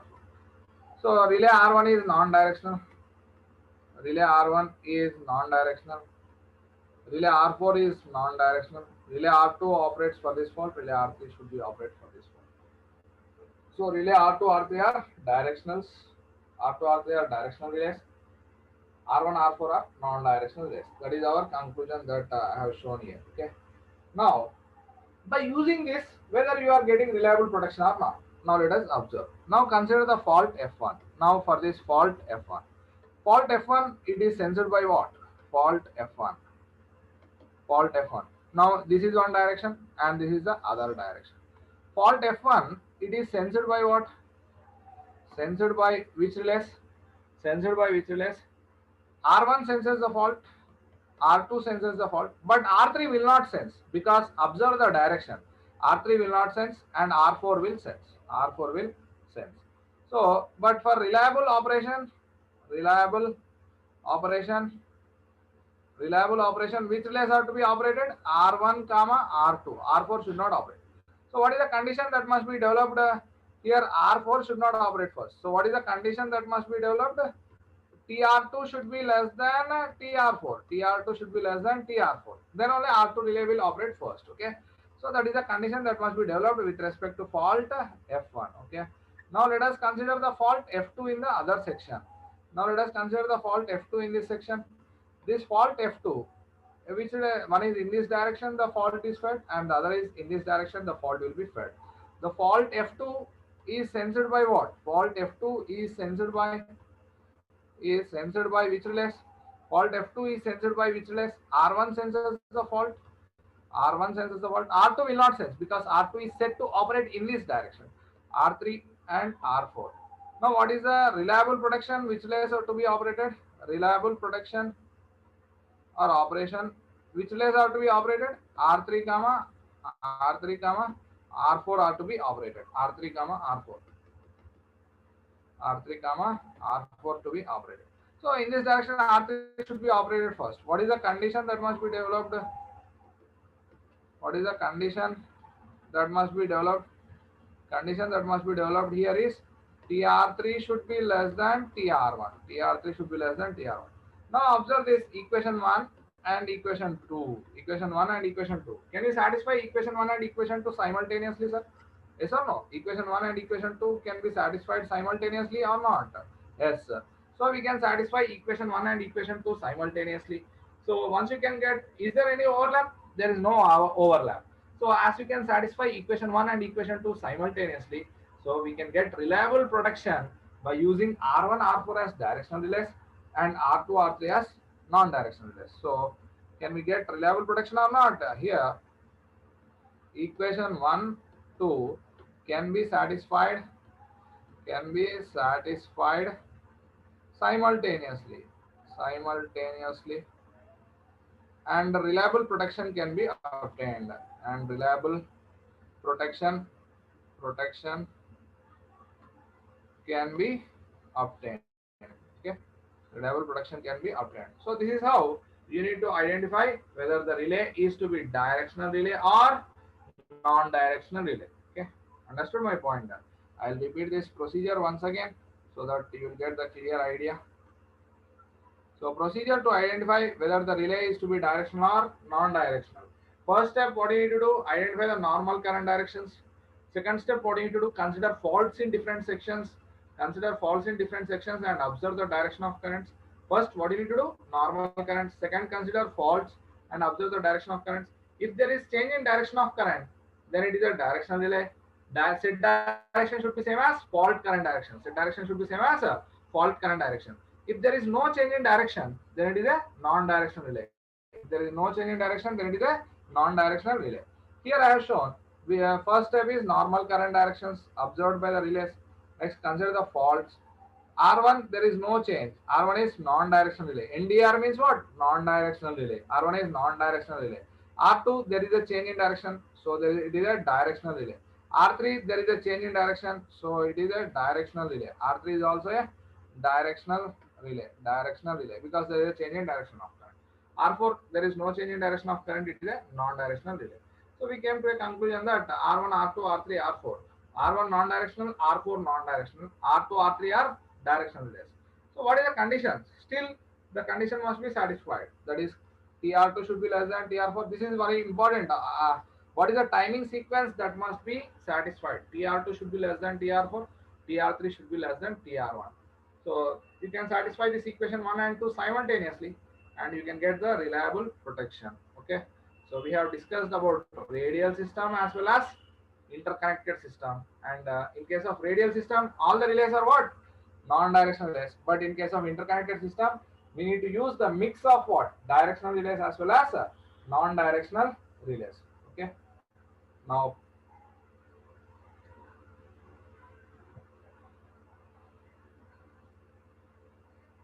I will take a doubt session, sir.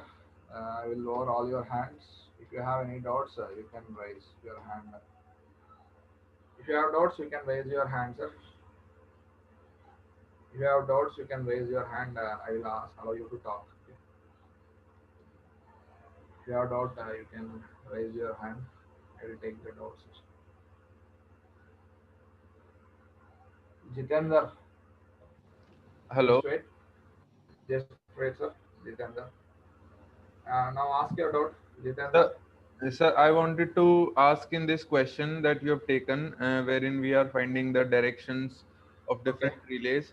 Sir, is it necessary that the center point of this circuit is to be taken in the normal This is not the center point, sir. This is a bus bar. This is a substation where the relays are located. So, sir, if we have like in 3 sections, it is yes. That we will discuss tomorrow. No, still this is not completed. Only I have got the interconnected system. Tomorrow we will concentrate more parallel lines. We will take ring-main system. We will take and analyze. Okay, sir. That's what I wanted to ask. Okay. Thank you, sir. Okay. Kushal. Yes, sir. Yes, sir. Sir, once we find the direction of R3 or direction relays like R2 and R3, and we have to set it accordingly, sir. Means we should set it accordingly, and timing sequence must be also followed.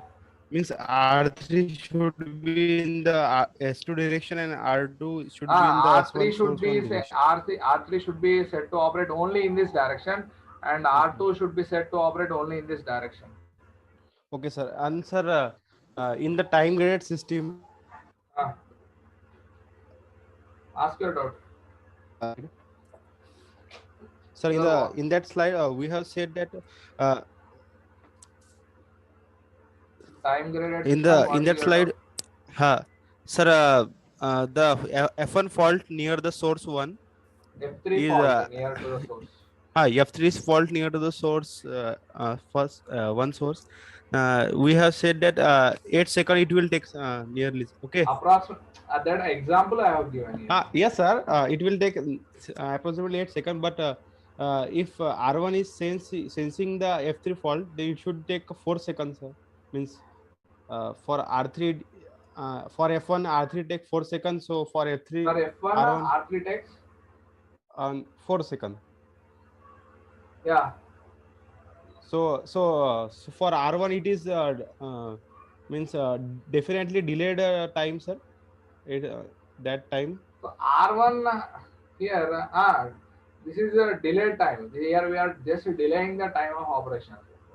Yeah, we are intentionally delayed it. Yeah, we are intentionally providing the delay in the circuit. Okay, sir. And sir, in the radial system,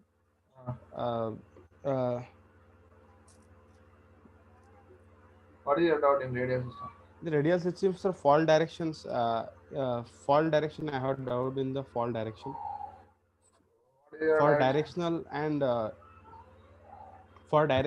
non-directional relays. In radial system, all are Non-direction relays only. No, because for normal current direction and fault current directions are the same. There is no change in direction of current here. Okay, so sir, fault at fault F3 in the radial system. This F3 is sensed by only R1. R2, R3 will not sense that mode. Not sir. So all the relays are non-directional, sir. All the relays are non-directional. That's what I have indicated. No, here I have shown here. All the relays are non-directional relays. So R1, R2, R3 are the non-directional. fault F3 will be sensed by the other relays also, sir. Fault R2 and R3. Fault F3. F3 is sensed by only R1. No, here I have indicated. R2, R3 will not sense F3. Sir, they are non-directional. They can sense it. Okay. Why it will sense? The current bypasses. The current passes only through this short-circuited path. The current will not go through this load there. Yeah, sir. There is no source present. Okay. There is no source on the other side. No. Okay, sir. Thank you. Okay.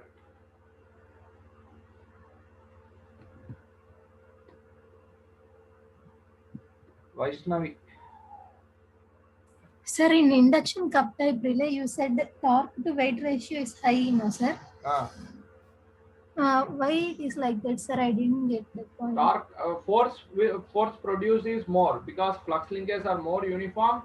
The operating force produces more. Force and torque directly proportional. No, torque is nothing but turning moment of force about an axis. Okay, force is more means torque will be more. Okay. We are using low weight aluminum cup. Aluminum cup is low weight. Weight is low, torque produced is more. So torque to weight ratio is high.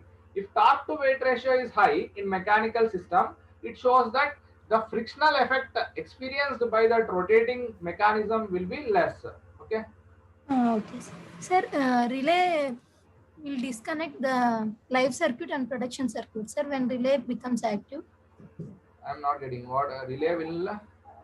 Sir అంటే ఇప్పుడు relay active అయితే అది circuit అంతా disconnect చేస్తుందా లేకపోతే just sense చేసి relay will only sense that's what I have said in the last class అంటే sense అంటే ఎలా సార్ సెన్స్ అంటే ఇప్పుడు suppose if you are sensing the current it will continuously monitor the current suppose if your set value for the relay is 10 amperes it will continuously monitor that current through that line. If it is less than 10 amperes, it will not issue the trip signal. If it is more than 10 amperes, if the relay observes current more than 10 amperes, it will initiate the action of circuit breaker. Okay, sir. Okay. Okay, sir.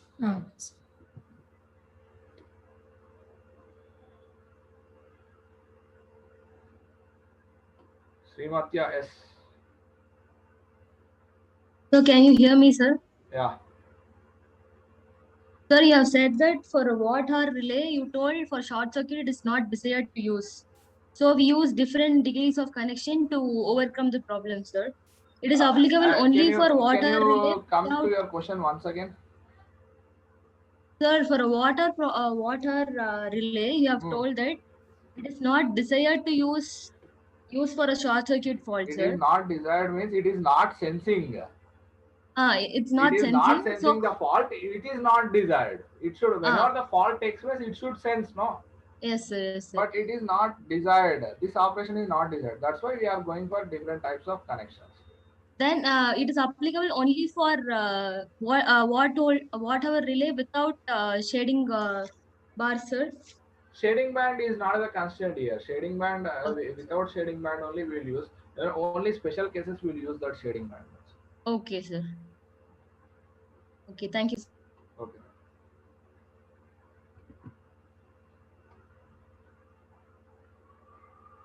Arshad Ali.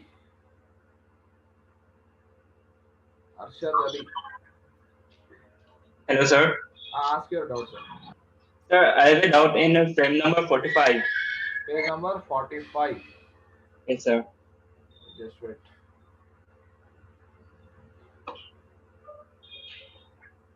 What is your doubt?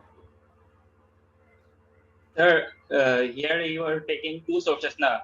So, sir, how to find the normal direction of the relays? Well, generally, the loads will be connected at these buses, no, like this. Loads are connected at these buses, okay? So, always the current direction will be from source to load. Sir, if there are two sources and three sections, then how to find the normal directions? So here generally the loads connected this bus, this relay will not sense that load current. Only in this direction this source will deliver this load, and in this direction this source will be delivering to this load. No, sir. You are getting it out. Why can't this total? I think S1 is feeding the load at this S2. No, sir. Actually, my doubt was if there are three sections. Three sections I will discuss tomorrow, sir. Three sections. Today it is not completed. No. Tomorrow we will discuss about the parallel lines, three sections. Still more to discuss about. Okay, sir. Thank you. Okay. Three sections we will discuss tomorrow. No issues. Okay. Venkana.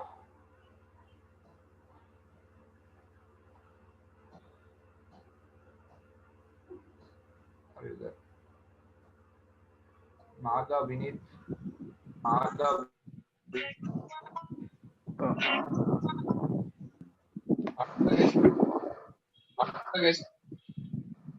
Aishwarya Venkatesh. Hello, sir.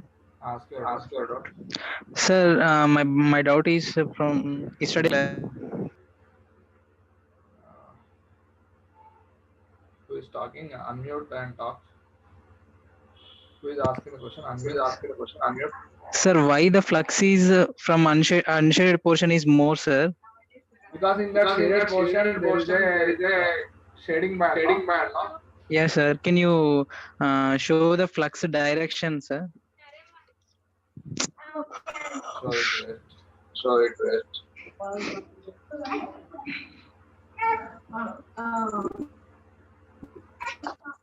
Here in the yesterday's class I have said though there is a shading band. Sir, mute from yourself. This shading band is nothing but a copper coil. So here you have splitted the two fluxes, phi 1, phi 2 and phi 1. Okay. This copper coil also develops the flux phi sh. This shading band, this phi sh opposes the phi 1. So the net flux in this shaded portion flux will be less when compared to this unshaded portion.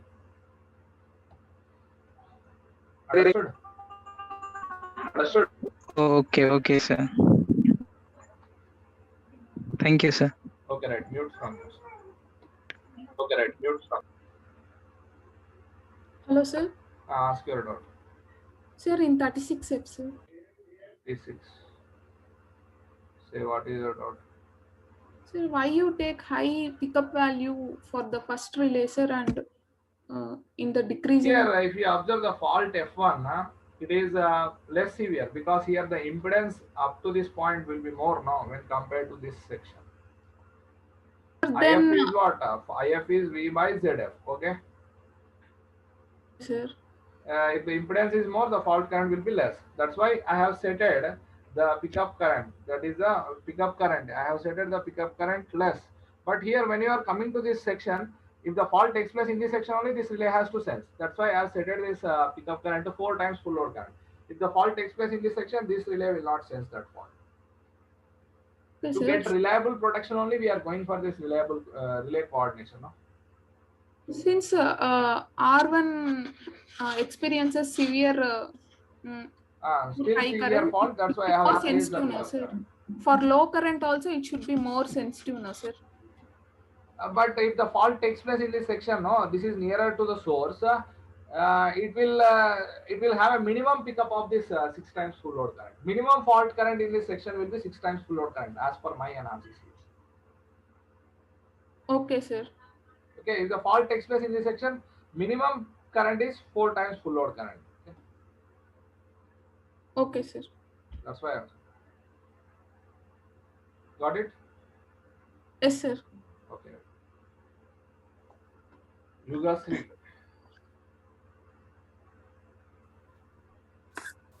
I'm audible to you. Sir? Ask your doubt, sir. Sir, page number 45. Page number? 45. 45.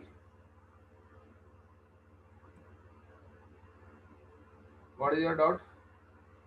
Sir, in is the normal direction, R1, R2 and R3 is the directional relay is getting us, sir. Normal current. In normal current, R2 and R3 is the directional relay. Normal, these are the normal current directions, sir. Normal ante normal, during normal position, during normal condition, the relays observes like this, and this relays observes like this. Normal current directions in the relays are like this. Okay, sir. Then the fault one is R1 and R2 is also the Fault one, but fault one direction of current will be like this. This source will deliver like this. This source will be delivering like this. Okay. Now R2, observe the direction of current in R2. It is reversed or not?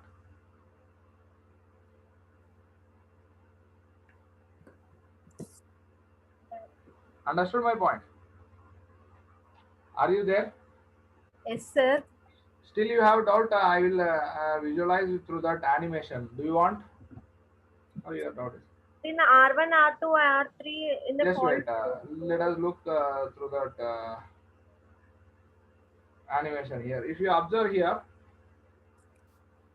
we are using an interconnected system R1, R2 to protect the first section, R3, R4 to protect the next section. The loads are connected like this. First, let us observe the normal current directions in the relays. Observe clearly normal current directions in the relays. Now observe the balls which the direction of currents in the relays are. Okay. Now take the fault F1. Observe the direction of current in R2. R2 direction is reversed. Yes or no? Yes, sir. Now consider the fault F3. Sorry, F2. Automatically the direction of current in R3 gets reversed due to that fault.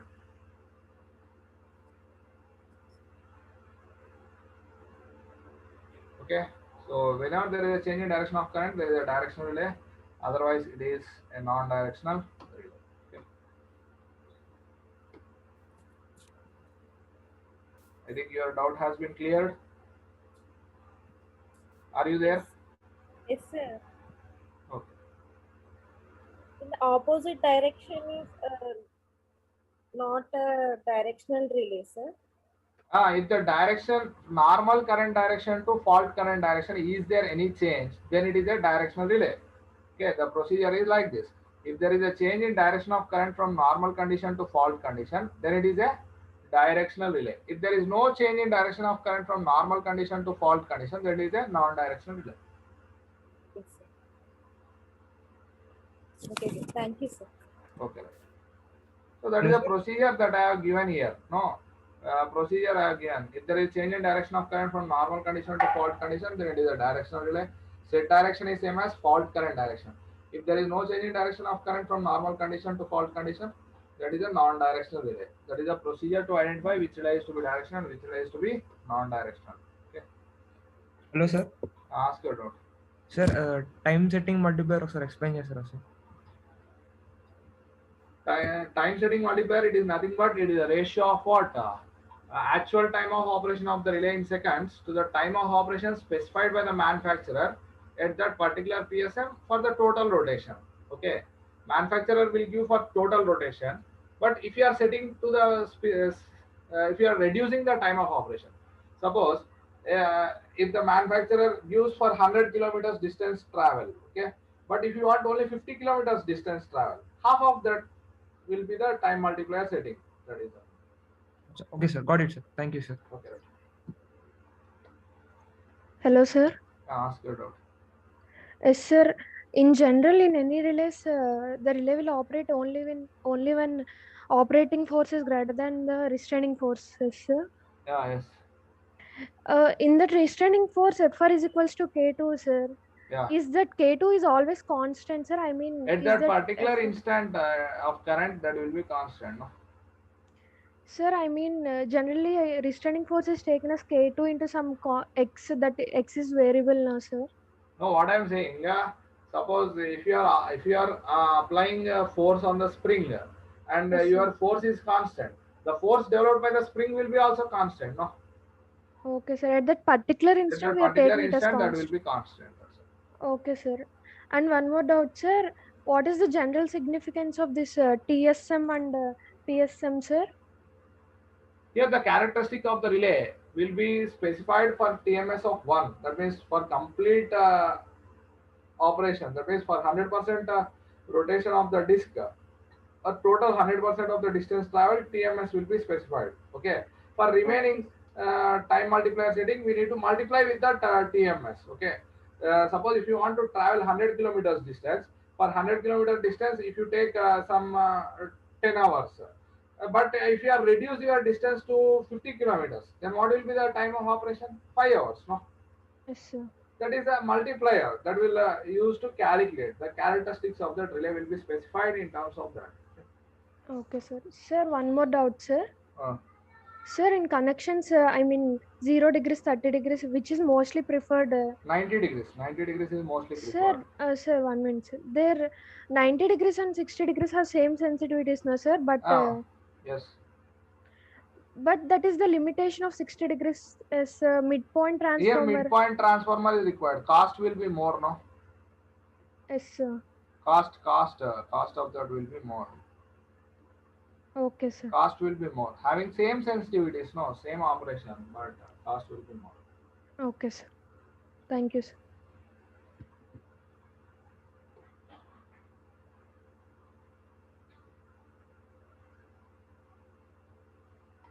Vishnu, Ajit. Sir, it is regarding this interconnected system, sir. Okay. Sir, it's about this normal current direction, sir. Okay. Like, not like what others asked. For instance, if S1 has a high gives more current than source S2. Yeah. So some of the current after passing through this load will manage to flow through R3 and R4 and then to S2, no, sir? Then in that particular case, you need to, based on that, you need to decide there. So at that time, we'll decide based on which magnitude. Based on that, generally, most of the cases, generally, no, this is a source means generally the loads connected to this bus will be fed by this source only. Most of the cases. And rest of the loads will be rest of the power will be delivered to these loads at the other points. Okay, sir. Like if some of the current manages to slip, like after this S1 is providing some 100 amps and this one is providing some lesser 50 amps, means excess of some amps will go to R3 and R4, no, sir. At that time. That is a peculiar, and that means based on that particular case, you need to set that.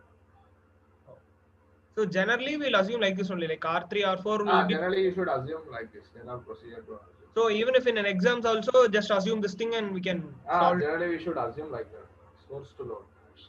Okay. Thank you, sir.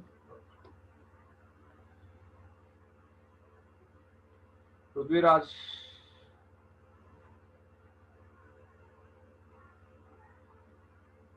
Hello, sir. Sir. Sir, this last one is there, na, sir? R1, R2, R3, R4. Here, when we are giving R2, R3 as directional relays, then what will be the TR1 and TR2 relation, sir? TR1 and TR2 relation not required. Only R2, R4, R3, R1. All are coordinated, no?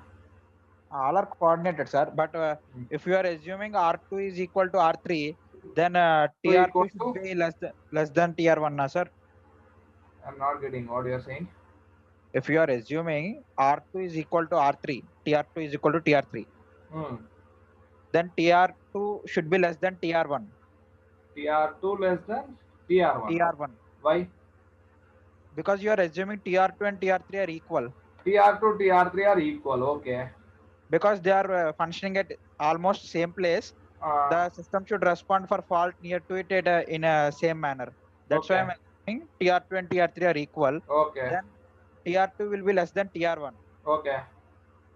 The fault current from TR1 means R1 direction will be more than R2 direction. But here, whenever you are saying this fault has to be operated by both the relays. No, both the relays has to be operated. Otherwise, the fault continues to exist. Yes, even you are discriminating that fault, that will be very minute variation, not major fault variation. So in general, what will be the relation, sir? I am asking in general, TR1 and TR2. Suppose This R2 and R3, R4 or R1 will be set to the same values generally. Okay. R2, R3 will be set to same time. R1, R4 will be set to same time. Okay, sir. Okay. Sir, and one more doubt is in induction cup type relay. Okay. You have given this reset value by pickup value is 0.95 to 0.99 ratio. So, when you are talking in numerics, let us consider pickup value as 8.5 amps.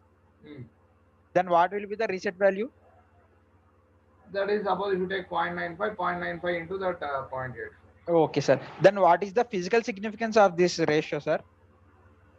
That means how that normal and abnormal conditions in that particular situation are existing. Means when a current falls between these reset value and pickup value area, how relay will react? Means you are saying, let us consider 8 amps is the reset value, 8.5 is pickup value. When current falls between that 8.3, then how relay will react? See, that is only the transient deviation. No, that is not the steady state deviation. Transient deviation, sir. But how relay will react at that whenever zone? the fault takes place, relay senses that fault and initiates the action of circuit breaker. No, once the circuit breaker disconnects the source, the current becomes zero to that relay. Oh, okay, sir. That's a normal one. But we are studying like what this. I am saying is, if you are using auto recloser circuit breaker only, then only you may get that case. Okay. If that is auto reclosing and the fault still existing, then it will again go to the pickup state. If that is not getting the pickup state, automatically it resets to its minimum value. Okay, sir. And one more doubt is, sir, you have taken tau, na, sir, maximum torque angle. How we can draw that? How you can draw that means what? Means when you are doing for a physical system, how you can get the tau value? Means generally we assume we will get this power factor angle, no? Sir, power factor we will angle get. And this theta tau is fixed. Okay, sir. Once you know theta tau, this is 90 degrees, no? Okay, sir. From that we are getting, but magnitude, sir? There is no magnitude. This is only torque line, that's all. Magnitude, no Okay, magnitude. sir. Okay, sir. Okay, sir. That's it, sir. Okay. Thank you, sir.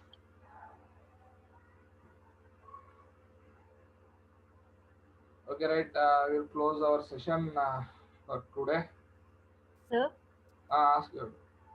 sir, I have generally doubts, sir. Ask your doubt, sir. Sir, in water heater, why the heater will be the like inductor shape, sir? The winding.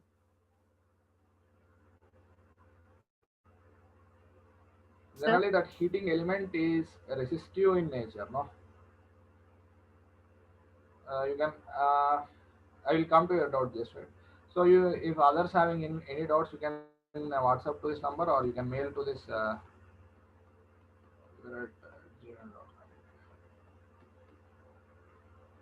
Okay, what is your doubt? Why you are not using the straight element? Why you are going for this like this shape element? Okay. Yes, sir. This is resistive element, sir. Water heater you are using resistive element because their heat is to be dissipated, no?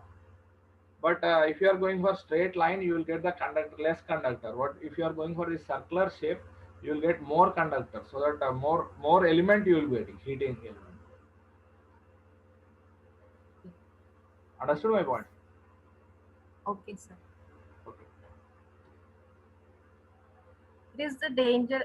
More conductive means it is a dangerous. No. This on this here you are filling the vessel, and here also you are filling this vessel with water, no?